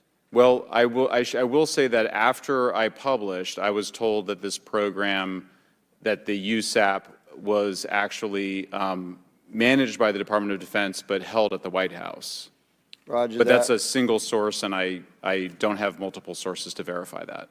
Thank you, sir. I did my best to trick an answer out of you, but I was partially successful. Madam Chair, I yield. Thank you. I now recognize Mr. Frost for 5 minutes of questions. Thank you, Madam Chair. In addition to serving on this committee, the Oversight Committee, I also serve on the Science, Space, and Technology Committee, where we often discuss how essential data and evidence are used in science and used at departments such as NASA. During a hearing, NASA Administrator Nelson affirmed the importance of NASA in helping us to understand UAP. Mr. Gold, if the government doesn't have the data it needs on UAP because, say, someone who saw something is concerned about stigma, public backlash, et cetera, or maybe there's just not good systems in place, how are we supposed to ultimately figure out what's going on? Yeah, thank you for the question. And let me compliment Administrator Nelson that there wouldn't have been a UAP independent study team if it wasn't for his leadership and courage. We're talking about data and where we can get data from. As I described, NASA has whole archives of data, much of which I believe will likely have information that will help inform UAP. We need only look. And again, in an era with AI and ML, we can relatively quickly and easily go through it. So I think it's something that we should encourage NASA to do. However, per Chairman Grothman's comment about UAP focusing on national security sites, I believe there's something, sir, that you may have heard of called sensor bias.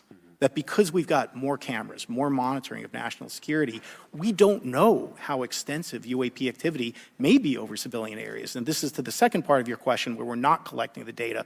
We're not collecting sufficient data from pilots. We're not collecting sufficient data from civilian and commercial activities. And this is, again, where ASRS, I think, could substantially change that, get the data out there, and allow us to do good science. Yeah. Thank you. I mean, on the data, you know, I'm a really big proponent of transparency. But obviously, there's always a little bit of balance that we have to have in government on transparency as well. I mean, last year, NASA appointed a director of UAP research in response to the recommendation by the independent study team. In the final report, there's a quote, "Despite numerous accounts and visuals, the absence of consistent, detailed, and curated observations means we do not presently have the body of data needed to make definite and scientific conclusions about UAP." Can you just talk really quickly about that balance of security and transparency? So I can say, having served at NASA, it is the most transparent organization I've ever been in. When we would have conversations of executive leadership, things would leak out almost instantly. So I can assure you, intentionally or not, NASA's very transparent. I don't know if many of you have worked with engineers or scientists. They love to talk. So I believe that NASA is a paradigm of transparency, but we must have the ability and the data to be able to be transparent with. And if we're not gathering that, if we're not looking at it, then we can't bring NASA into the game and get to that good science that you need. You know, it was about a year ago, I was touring a facility with a pretty senior government official. We went by a certain hangar, and they said, yeah, that's, you know, a company leases that out. We don't really know what's going on in there. We have no way of knowing what's going on in there. And there was a few of those, in fact, while we were driving around this facility. To what extent do you think that some of the UAP out there comes from off the books or unauthorized experimental aircraft? I mean, I think probably the vast majority of UAP are drones, experimental aircraft, weather conditions, which is, again, why I say if we review the data, I think we're going to discover a lot about things we weren't even thinking about. But there is a percentage that isn't. And looking into those anomalies is how discoveries will be made. And relative to science, Congressman, if I can say, when NASA studies black holes, when NASA studies galaxies, we have instruments that are tailored to do so. With UAP, we're using cockpit gun cameras or cell phones. We could never do good science with that. And let me tell you, the NASA budget is under pressure. We need to make sure that the Artemis program is funded fully. We need to beat China to the moon and maintain our presence in low Earth orbit. So NASA would need more money to do this, but I think tailored instruments that would look at UAP in the same way that we have tailored instruments to look at astronomical data is important to gathering valuable and uniform information. If we were studying black holes by using fighter cockpit cameras, we probably wouldn't know that much about black holes. 100%. Well, I think it's important that federal leaders take the necessary steps to ensure that UAP does not pose threats to the American public as well, and that we have the necessary budgets to collect this data so we can actually see what's going on. And I'm fully supportive of funding the Artemis mission. I think it's very important. Also, a personal note, the pilot is a frat brother of mine. He is a member of the Phi Beta Sigma Fraternity Incorporated, and so I would love to see my fraternity make it to the moon. But Redwire is building the cameras for Artemis, so we will take some pictures of your frat brother and get them. There we go. Thank you so much. I yield back. Thank you. I will now recognize Ms. Luna for 5 minutes of questioning. Mr. Elizondo, to your knowledge, can you name the country and around time frame that the first back-engineered UAP program started? Ma'am, unfortunately, I would not be able to have that conversation in public. Can anyone on the panel name that? None of you? Okay. This next question is for Mr. Gallaudet. To your knowledge, have any USOs ever outpaced our submarines? Yes, ma'am. At what magnitude? I don't have the exact speed, but again, a witness came to me, a credible former submarine officer who observed it on sonar data. And this was in the 80s in the North Atlantic during a storm, and it outpaced his submarine by orders of magnitude. Are you aware of any hotspots that currently exist off our shores in North America? Not with sufficiently credible data, ma'am. Okay, we've heard reports of there potentially being hotspots, maybe entry and exit points. Have you heard of any of that? I have not, ma'am, but my colleague here, Mr. Elizondo, does discuss some USO activity that he's observed in certain DoD databases. Mr. Elizondo, in regards to these aircraft being piloted by whatever they might be, non-human biologics, would you agree that it's likely that they are being piloted by some mind-body connection? Ma'am, I think it is safe to presume here that they are being intelligently controlled because some cases seem to anticipate our maneuvers, and in other cases they seem to, I came across an email where the word stalked was used in a very secure email between Navy officers discussing their ships being pursued by a UAP. In our previous panel, we had Grush, and he had testified to say that some of these were interdimensional beings. Can you speak on that at all? Ma'am, I'm not qualified, certainly as a scientist or otherwise, to speculate points of origin. I looked at everything from a scientific perspective. So if you look at, for example, instantaneous acceleration, which was one of the observables of the program that I belong to, ATIP, the human body can withstand about 9 G-forces for a short period of time before you suffer negative biological consequences, blackouts and ultimately redouts and even death. Comparison, our best technology, the F-16, which is one of this older platform, but one of our most highly maneuverable aircraft, manned aircraft, made by General Dynamics, can perform about 17 or 18 G-forces before you start having structural failure, meaning that the airframe begins to disintegrate while you're flying. The vehicles we're talking about are performing in excess of 1,000, 2,000, 3,000 Gs. So are you, I guess, would it be safe to infer that they're living craft?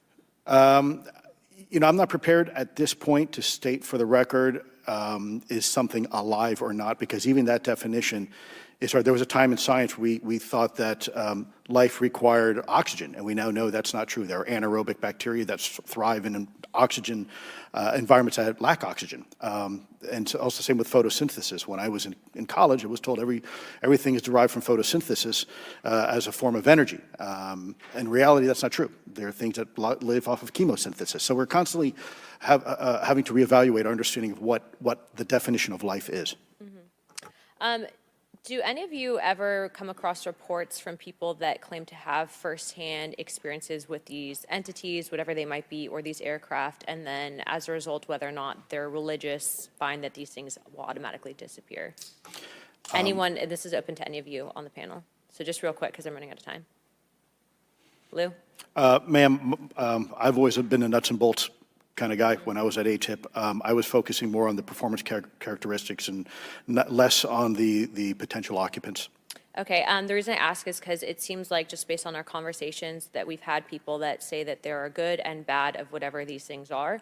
And so my concern from a national security perspective is A, that true? B, are you guys hearing the reports of that? And C, I think moving forward in regard to technology, Mr. Gold, if you can answer this real quickly, some of these aircraft, it seems that they are operating off of energy that we don't currently have. But just yes or no, in your opinion, if we were able to obtain that, would that impact humanity for the better or negative? Would certainly save us some money on funding on Artemis. Definitely. And this is a national security issue, that if there is such technology out there, we're not the only country that might have access to it. We don't want to be on the wrong end of technological surprise. Okay. Thank you guys for your time. All right, thank you. I will now recognize Mr. Garcia for 5 minutes. Thank you, and I apologize for stepping out. My governor is here upstairs, so I'm trying to get in between meetings, so apologize for that.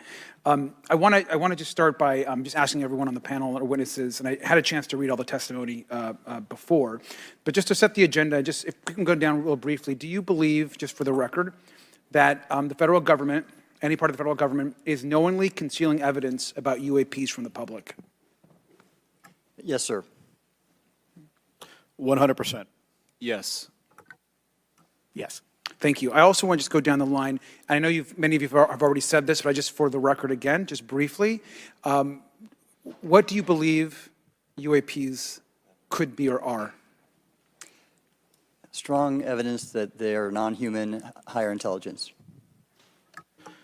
I echo my colleague's comment, sir. Genuinely do not know. Don't know, but we must find out. Okay, thank you. I appreciate those answers, gentlemen. I think this is obviously another remarkable hearing with just really important information, so I thank all of you for answering the questions.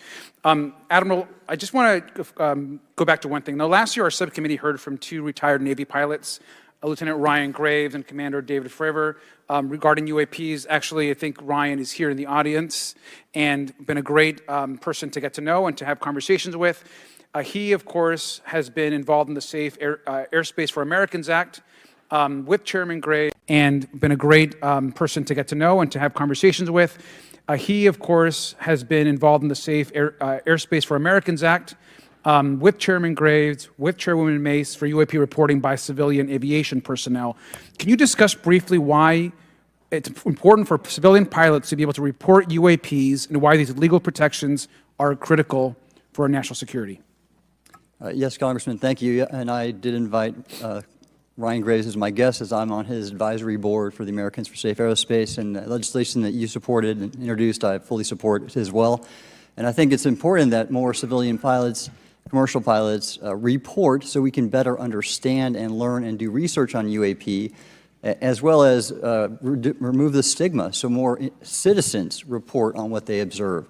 And also, it'll only contribute to aviation safety when we have a better understanding of where these UAP are, how they operate, and at what frequency and what capability level. So it's important for aviation safety, and it'll be important for moving science and research forward. Thank you, sir. And I just want to reiterate to my colleagues, I mean, this is a very bipartisan piece of legislation, and we just got to continue to get this through the Congress, and it's incredibly important that civilian pilots have the opportunity to safely report the UAPs that they are seeing or encountering in the air. And I can't express how critical this piece of what I believe is a larger collection of evidence and facts actually happened. We've been approached by pilots. I've talked to folks that have been engaged with our office and others, and there is still enormous stigma. And essentially, we don't have a system where folks are feeling free to be able to report what they're seeing. And so I just want to reiterate that advocacy. Mr. Gold, in your testimony, you discuss NASA's aviation safety reporting system, a confidential, non-punitive reporting mechanism. In the Safe Airspace for Americans Act, we explicitly allow for civilian reporting, of course, of UAPs. Can you explain why the NASA task force recommended the use of the aviation safety reporting system? The aviation safety reporting system is an existing system that is trusted, that has taken hundreds of thousands, now millions of cases. And again, recognizing budgetary constraints, this seemed like the perfect way to be able to gain more data. And when it comes to the stigma, sir, it's something that pilots are used to reporting on, that crew is used to reporting on. So it's a great way to get data, to overcome the stigma without spending really that much more additional money since the system exists. Thank you so much for your support of that. Thank you for what Ryan Graves does. This is a common sense means to expose the truth of UAP for the purpose of this hearing. Thank you. And I just want to also add, now earlier this year, as part of the House Defense Authorization Bill, the NDAA, I had filed an amendment to include the UAP Disclosure Act, which would create a UAP Records Review Board and exercise of eminent domain over UAP-related material, modeled actually on the JFK Assassination Records Collection Act, which is widely known. Now, the amendment was blocked, but thankfully the Senate included the amendment by Senator Rounds and Schumer for the UAP Disclosure Act. So I just again want to say that we should be pushing and ensuring the UAP Disclosure Act, which is bipartisan in its support, should move forward. And if I can just briefly, particularly Admiral, can you just briefly, as I close my time, explain why the UAP Disclosure Act would be critical for us and our national security? Thank you, Congressman. Yes, I believe the UAP Disclosure Act is important for national security, as well as advancing potential socioeconomic benefits resulting from UAP research, as well as public safety, as we referred to previously regarding aviation. And this act will allow for greater transparency and open research, and that's why I'm also a member of the UAP Disclosure Fund as an advisor, as in the Sol Foundation as an advisor, senior strategic advisor, which is advocating for the same. Thank you very much. I yield back. All right, thank you. I'd like to recognize Mr. Biggs for 5 minutes of questioning. Thank you, Madam Chair. Thank you for holding this committee. Thank you to the witnesses. Admiral, the video that is called the Go Fast video, the email that you've talked about being deleted, I just want to briefly cover this. You said that the email, the author was asking whether any of the recipients were aware of the classified technology demonstrations that it could explain the objects that were observed. And then you said the email disappears. Then you guys have a series of meetings. The commander of fleet forces and his operations officer never discussed the incident again. Is that right? Is that accurate? That's accurate, sir. And even during weekly meetings, it was never discussed again.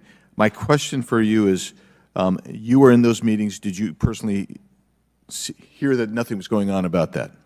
Yes, sir. I was in those meetings, and did you make inquiries about that? No, I did not, sir, because I inferred, since I had been read into other special access programs, that this UAP video was part of one that I was not read into, or any of the recipients, or the author of the email, and that an intelligence agency basically pulled it back and instructed the author of the email, hey, this is, you just conducted what they call spillage into a lower classification level, and when that's done, the procedures are basically to remove any of the communication. You're going to silo it.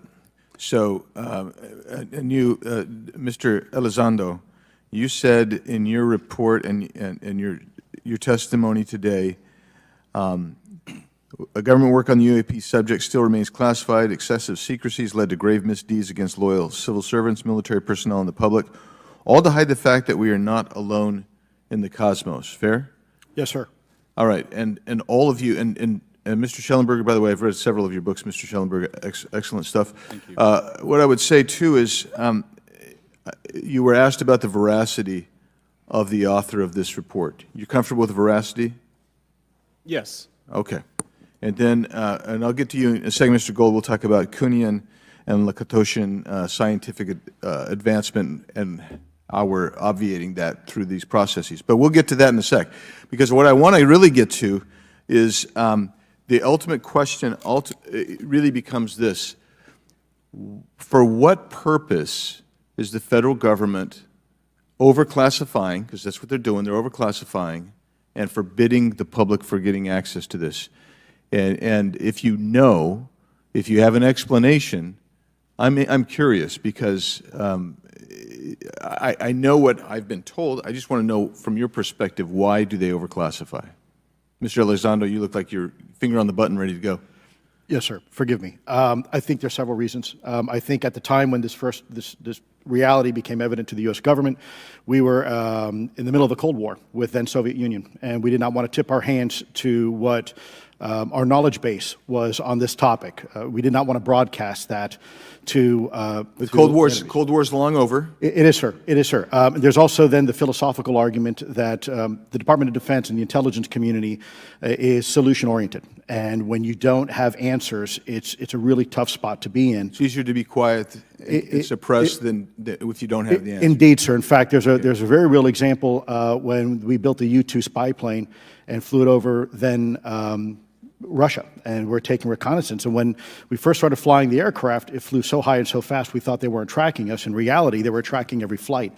It wasn't until the Russians could develop the SA-2 surface-to-air missile and successfully shoot them down. I would suggest to you also, along with Lakatos and Kuhn, you also have a problem with Kenneth Arrow's path dependence or increasing returns. That's one reason why they won't disclose it. It's too painful to admit. But I just want to read a couple things from Mr. Schellenberger's what he gave to us today, because I think this is interesting stuff, and I just want to convey this to you. On USG networks, there exists infrared footage of and imagery of a grouping of vessels engaged in SIGINT and massent collection at night in a specific area of the Pacific Ocean. This footage, which was in close proximity to the vessels, a large equilateral triangle UAP suddenly appears directly over the ships.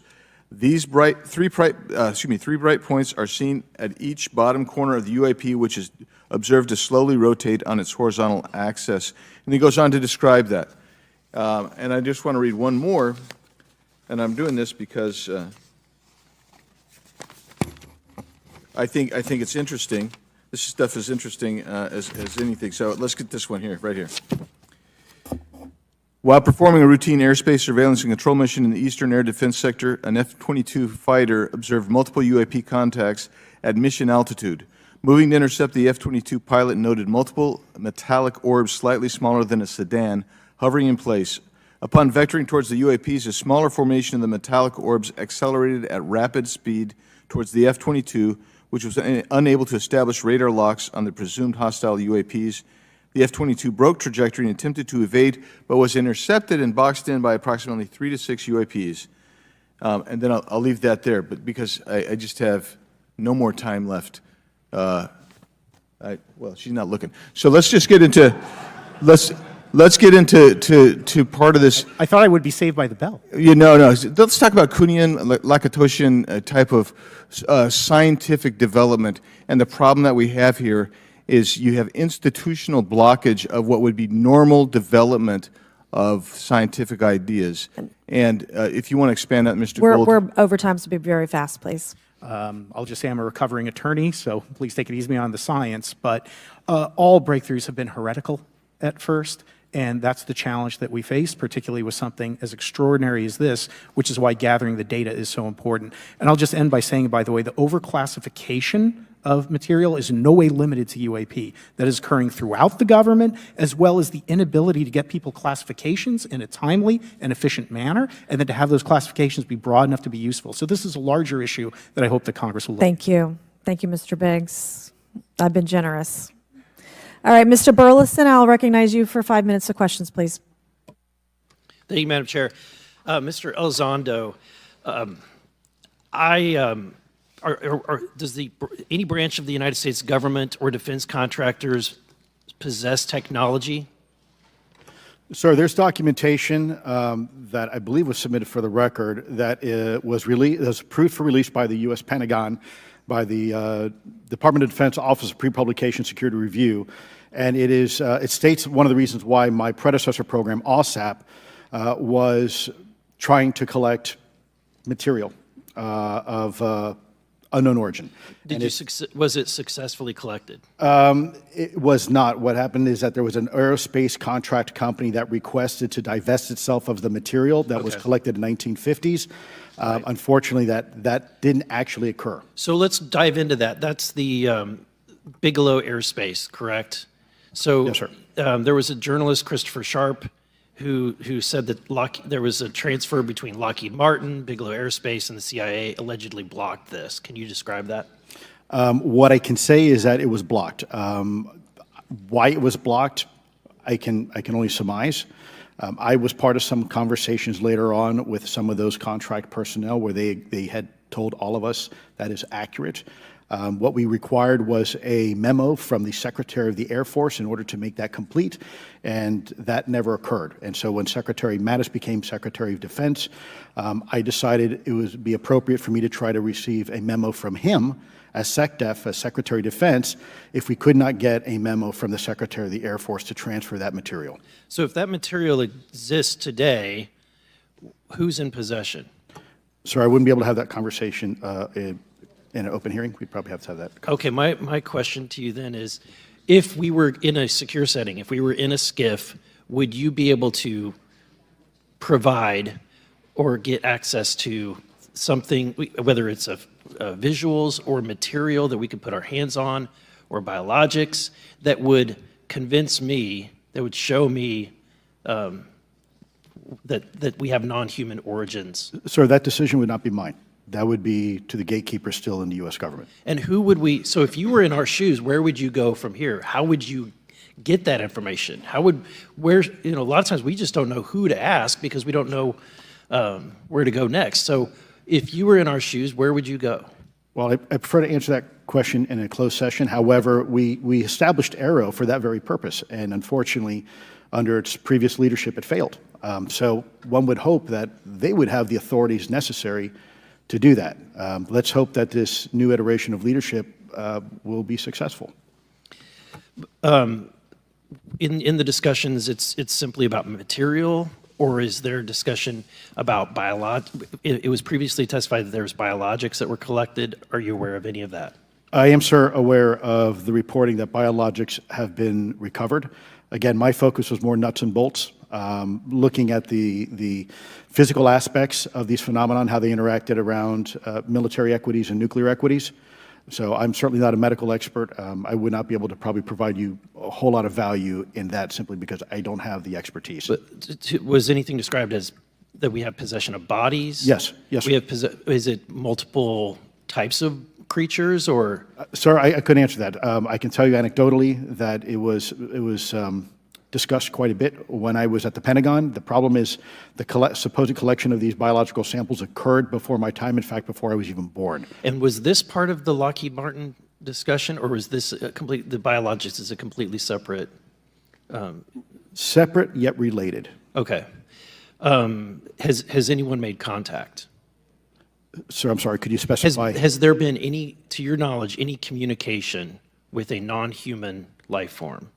So the term communication is a bit of a trick word because there's verbal communication like we're having now. The problem is you also have nonverbal communication. And so I would say definitively yes, but from a nonverbal meaning, when a Russian reconnaissance aircraft comes into U.S. airspace, we scramble 2 F-22s, and we are certainly communicating intent and capability.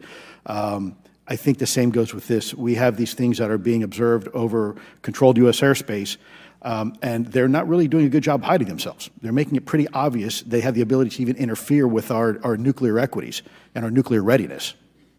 Is the United States government and our contractors, are they pulling technology from this? Are they're reverse engineering this?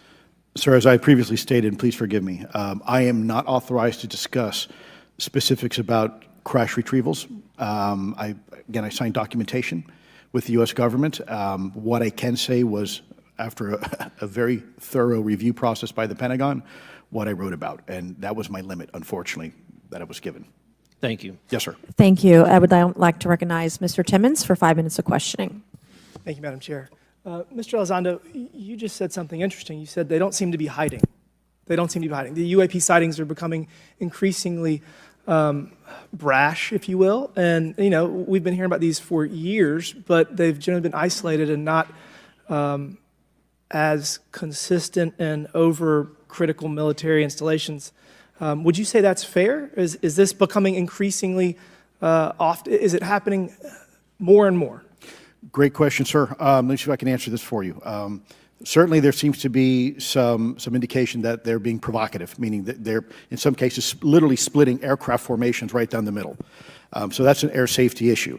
The question is it the frequency increasing? And really the response is it depends. Yes, it's possible that there is an increase in frequency, but it's also possible that there's heightened awareness now, and there's also more pervasiveness of technology out there that's collecting this information and that can record this information. So we're not quite sure yet if it's actually an increase in numbers of these events, or is it that we have better equipment now that to record these things, and we have a better ability, if you will, to analyze these things. And that's my next question. It seems that a lot of these sightings occur near military installations. Do you think that these UAPs are intentionally targeting military installations, or do you think that we have increased abilities to monitor surrounding the military installations? Sir, maybe both. Part of my concern is we have something in the Department of Defense and the intelligence community called IPB, Initial Preparations of the Battle Space. And we use equities like ISR, intelligence, surveillance, and reconnaissance, and other type of equities and technologies to prep the battle space. And certainly, if I was wearing my national security hat, even if there was a 2% chance that there was some sort of hostile intent here, that's 2% higher than we really can accept. And so we must figure out, there's a calculus, capabilities versus intent, in order to identify if something is a national security threat. We've seen some of the capabilities, yet we have no idea in the intent. And so this is why this discussion is somewhat, I think, problematic from a governmental perspective, because we have no idea.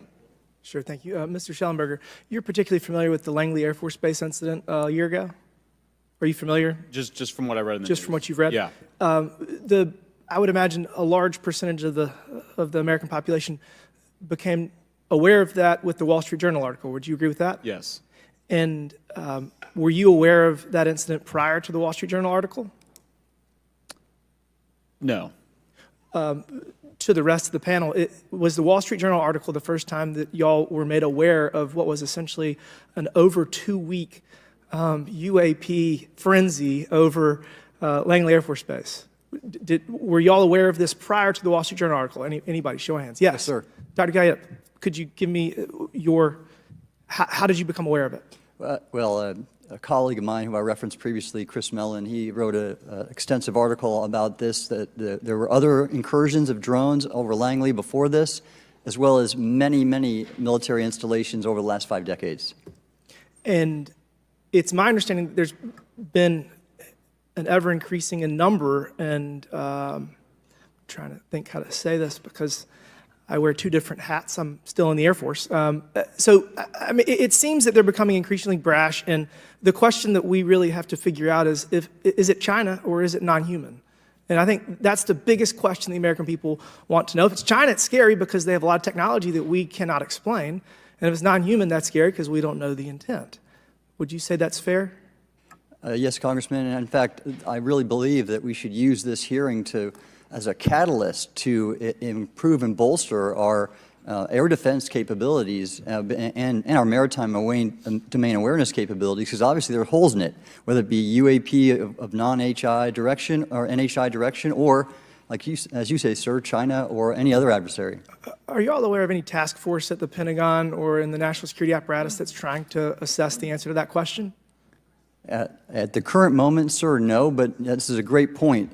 From 2020 to 2022, there was a UAP task force in the DoD succeeding where Mr. Elizondo worked, led by Jay Stratton, who had the first comprehensive whole-of-government approach to UAP, which involved pathways to declassification and to increase transparency, as well as assessing the national security risks of UAP. This was a really well-established approach, and we have all advocated that something like it return. I'm running out of time. The last thing is that we need authorities. The law enforcement, military do not have authorities to actually engage, and Congress needs to act to give those authorities to local law enforcement and the military so they have clear guidelines on how to assess these issues going forward. I yield back. Thank you. Thank you. I'd like to recognize Ms. Boebert for 5 minutes of questioning. Thank you, Madam Chair. Now that we have all been cautioned in this committee hearing that the mention of Pentagon's Immaculate Constellation program could put us on a list, well, I already find myself on many lists, I'm sure. So I speak my mind often, so why not just keep going with it? May as well just go all out and say it. The earth is flat, birds are government drones, and we've never set foot on the moon, and Joe Biden received 81 million votes in the 2020 election. So let's just see how many lists we could get on here today. But Mr. Schellenberger, I wanted to ask you, I think I understand from this hearing that you would agree that classifying information like this is not in the best interest of the people. Is that correct? Yeah, I mean, with the caveat that, of course, I would support classification necessary to protect secrets essential to national security, but I think it's pretty obvious that there's overclassification. Overclassification, yes. And so in most instances, if they can't tell us what, do you think at some point they'll at least tell us why? President-elect Trump has repeatedly committed to greater transparency, both on the UAP issue, on JFK files, on COVID origins, and many other things. So I think that we need to make sure that the next administration is held accountable for that. Agreed. And this is for all four of you. Yes or no, please. I have many questions I want to get to. Are there any known instances of recovered materials or technologies that are not of human origin and maybe connected to any advanced bioscience defense programs within the USG? I don't know. I wouldn't be able to answer that, ma'am. I don't know. I don't know. Okay, so there are rumors that have come up to the Hill of a secretive project within the Department of Defense involving the manipulation of human genetics with what is described as non-human genetic material, potentially for the enhancement of human capabilities, hybrids. Are any of you familiar with that, yes or no? No, ma'am. I am not, ma'am. I'm not. No, ma'am. Okay, I would like to know, with Immaculate Constellation, how does this relate to UAP activities, Mr. Schellenberg, in oceanic environments? Are there any instances where the Navy or other maritime forces have encountered UAPs that could not be explained by known technology or natural phenomena? Yeah, the Immaculate Constellation covers both terrestrial and oceanic, and there's actually a number of cases described in the report that occur in the ocean. And do you believe that there is a concerted effort by the Pentagon to keep Congress out of the loop regarding these UAP activities, specifically in our waters? Yes. I think it's about 5% of our ocean that's actually been studied in detail by man, and we've studied more of space than we had of our own oceans. And so are there any accounts of UAPs emerging from or submerging into our water which could indicate a base or presence beneath the ocean's surface? I don't know about a base, but as I mentioned, I had a different source entirely describe this pretty extraordinary footage that exists of orbs, of an orb coming out of the ocean and being met by another orb. Some would say that there's multiple hotspots where we see frequent activity. So in your investigations, have you come across any data or visual evidence like sonar readings or underwater footage of these UAPs? I have not beyond what's in the report. You've written about UAPs not only in the air but in underwater. Are there any specifics on what you've learned about the UAP activity in our oceans? Particularly, have you spoken with sources who have provided any evidence or eyewitness accounts of these UAPs interacting with our naval forces or being detected by our underwater surveillance systems? Nothing beyond what's in the report and then the specific case that I mentioned with the orbs. So this report says it all. There's no other information that we are aware of regarding the activity within our waters. I have other sources that have told me that have shared a significant amount of information, but they're not comfortable with me sharing it at this point. Okay. Are there any technological capabilities observed in these oceanic UAPs that seem to defy our current understanding of physics or our engineering capabilities? It seems like they all do. Yes, I would agree with that. My time is up, but I do appreciate your bravery, your courage for coming here and speaking today. And it seems like there's still some questions that we need answers to, and we will not relent until we get those to the American people. Thank you all. Thank you. I move to allow myself and the ranking member 5 additional minutes for questions without objection, so ordered.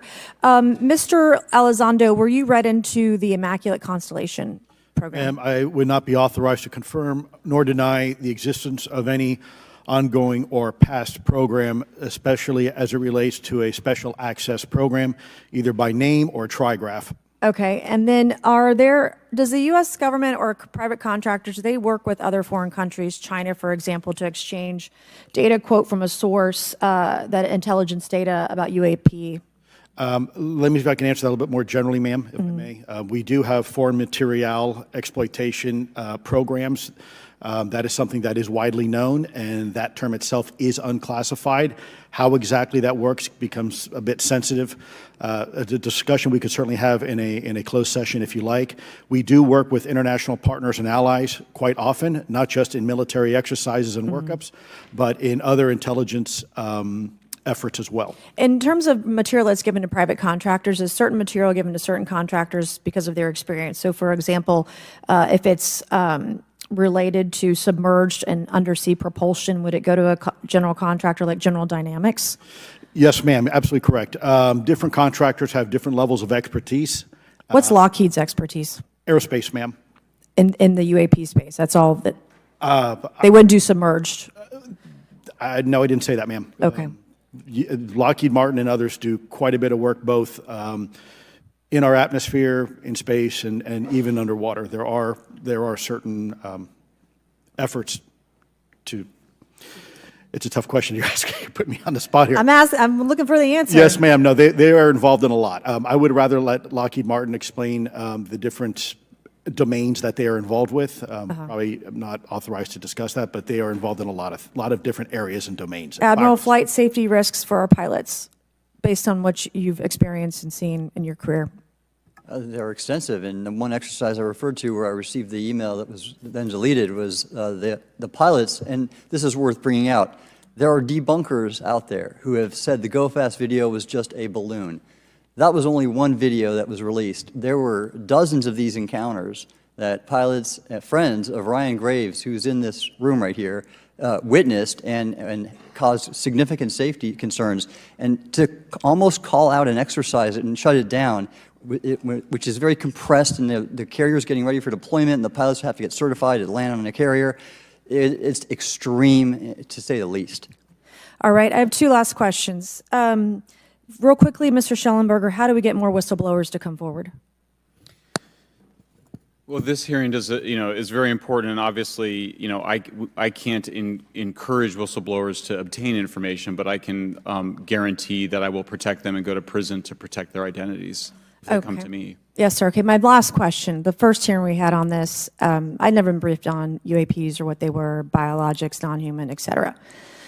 How would you define, each of you, my last question, how would you define non-human biologics, non-human intelligence? What are we actually talking about? Admiral, and we'll go down the line. I don't think it's a stretch when you look at the diversity of life on this planet and the size of this universe to think that there would be more diverse, higher order, non-human intelligences throughout the universe, and that's probably what's visiting us. I would take the scientific approach. The definition would be the ability to react to a stimulus in a manner that requires an intellectual thought process. I just don't know. I think we must be modest in our assumptions that we're looking for intelligence. That could be biological, it might not. Non-biological, but what non-biological intelligence, what does that mean, though? Artificial intelligence, ML, machines. We assume that all intelligence would be like us, and every time we look out in the universe, we are humbled relative to what we don't know in terms of the forms of intelligence and what it may take. I can assure you I probably can't ask you your question, but I think the ultimate answer is going to surprise us all. And then Mr. Garcia, you had a few closing remarks. I know we're about to hit votes here, so I'll be brief. Just, I want to thank you all for being here. I want to thank Chairwoman Mace especially for holding this important bipartisan hearing. And I want to thank all the committee members that are interested in this topic. I think our commitment to all of you and all the folks that have contacted us, and certainly to the advocates and the pilots, is that we need to continue investigating UAPs. I think the country the country is owed explanations and ensure that the safety or national security is always protected. This is a conversation and questioning that must continue, so I'm very grateful to all of you. And I also just want to add, just personally, I think it's really important for me, two things guide my questioning and my observations on UAPs. One is we should always be guided by facts, science, and data, and stay serious on those issues. And the second thing is I think that we should not limit our imagination and our thoughts and our curiosity on what UAPs could actually be. And I think those two things for me are really important, and I'm grateful for all of you to be here. So with that, I yield back. Okay, and we have Mr. Ogles, who is on the way. He's going to be here any second. Is that correct? Want to check, and he'll be the last member with questions that we have today, and then we have votes. So we want to thank you all for being here. I want to thank Mr. Garcia and folks on both sides of the aisle for being here today and being patient. We have a lot more questions, and I hope that this will open the door to more hearings in the future. I obviously would like to know how much taxpayers are spending on this. You have the right to know, but also if we're spending money on something that doesn't exist, why are we spending the money? And if it does exist, why are we hiding it from the public? And of course, our national security is a huge issue, because if there's technology that could harm us or our allies that are in the hands of our adversaries, we obviously want to stay ahead of that to the best of our ability to ensure that that technology is not in the hands of someone who could use it against us or our allies anywhere in the world. So, Mr. Ogles, you're just in time, babe. I will recognize you for 5 minutes of questioning before we head on out today.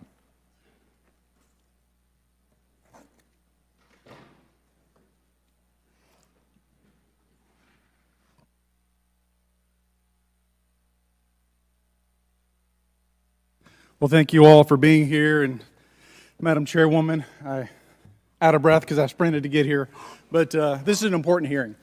I think we all know that there's something going on. Mr. Elizondo, based on your knowledge of UAP sightings, do you believe it's fair to say that they are especially common near nuclear sites? Yes, sir. Mr. Congressman, I absolutely am convinced of that, as are my colleagues inside the government. And the reason why I pose that question, and this has been one of my talking points from the beginning, is, Oak Ridge is in Tennessee. The so-called weather balloon that drifted, that we now know was controlled, it passed near Oak Ridge. It obviously is a sensitive site, both of interest to our adversaries and to whatever else this is. Because we know that at military installations, at sensitive locations, such as nuclear facilities, that we're seeing this take place. So the question is what is it? Do you believe they've caused an irregular activity, and why might they be interested in those sites? Sir, in some cases, it's actually regular activity. You'd be surprised. There's actually documentation right now that's been submitted. It's not just Oak Ridge. It's Savannah River Site, SRS. It's also Los Alamos. A lot of our sensitive R&D locations appear to be under some sort of surveillance and monitoring. Why? Well, because a lot of innovation comes out of those areas, a lot of new technologies, a lot of, if you will, disruptive technologies that we use for our national defense originates out of those locations, and advanced concepts in physics as well. So if I was doing any type of reconnaissance, even on a foreign adversary, that's a great target to start with. Sure, and again, this has been one of my talking points. I do have questions. What role might the Department of Energy or its subsidiaries or affiliates have in this type of technology, or possessing this type of technology, whether it's ours or others? Mr. Gallaudet, I think your testimony has been pretty clear, but would you please reiterate that do you believe UAPs pose a threat to pilots? Excuse me. Yes, sir. Absolutely. They were threatening Navy pilots during the exercise that my people were involved with in 2015, and it's my understanding they're risking pilot safety, commercial and military, today. Well, considering, and I understand that there's a need in some cases to keep certain technologies secret, but you believe that it is posing a threat to our personnel, correct? Yes, sir. So I think it's reasonable to conclude that if there is a threat to our personnel who are serving our country faithfully, that there be oversight. 100%, Congressman. And in fact, that's the one thing that we've not talked about enough during this hearing is the fact that the government executive branch not sharing with Congress what it knows about UAP infringes on your legislative and oversight responsibilities to such an extent that's very concerning. I mean, what else are we, if you look at national security or intelligence or foreign affairs or appropriations, you all have oversight and legislative responsibility regarding those. This UAP issue may be the greatest issue of our time, and it's being hid from you. Well, I mean, and to your point, I think we've seen over the decades that we have certain adversaries like China, like Russia, that technologically speaking are not as advanced as us, that they lack some of the lethality that we have, and that we've seen that they've gone after our technologies and in some cases succeeded, in particular with missile technology. And so again, my concern, whether this technology emanates from us or otherworldly, that we know that we possess it. And where's the accountability? Where are the stopgaps? What are the guarantees that if this were to fall in enemy hands, that it isn't immediately weaponized against us? And I'll say this, it is clear from my experience and what I've seen that there is something out there. The question is it ours? Is it someone else's? Or is it otherworldly? And Madam Chairman, I would posit that as the legislative body, as the regulatory body, we must know. And anyone who prevents us from gaining access to that information, I would consider that criminality. Because we have U.S. personnel who may very well be in harm's way. We have technology that ultimately may threaten our very existence. With that, Madam Chairman, I thank you for your indulgence, and I yield back. Thank you, Mr. Ogles. And with that and without objection, all members will have 5 legislative days within which to submit materials and to submit additional written questions for the witnesses, which will be forwarded to the witnesses for their response. If there's no further business without objection, the subcommittee stands adjourned.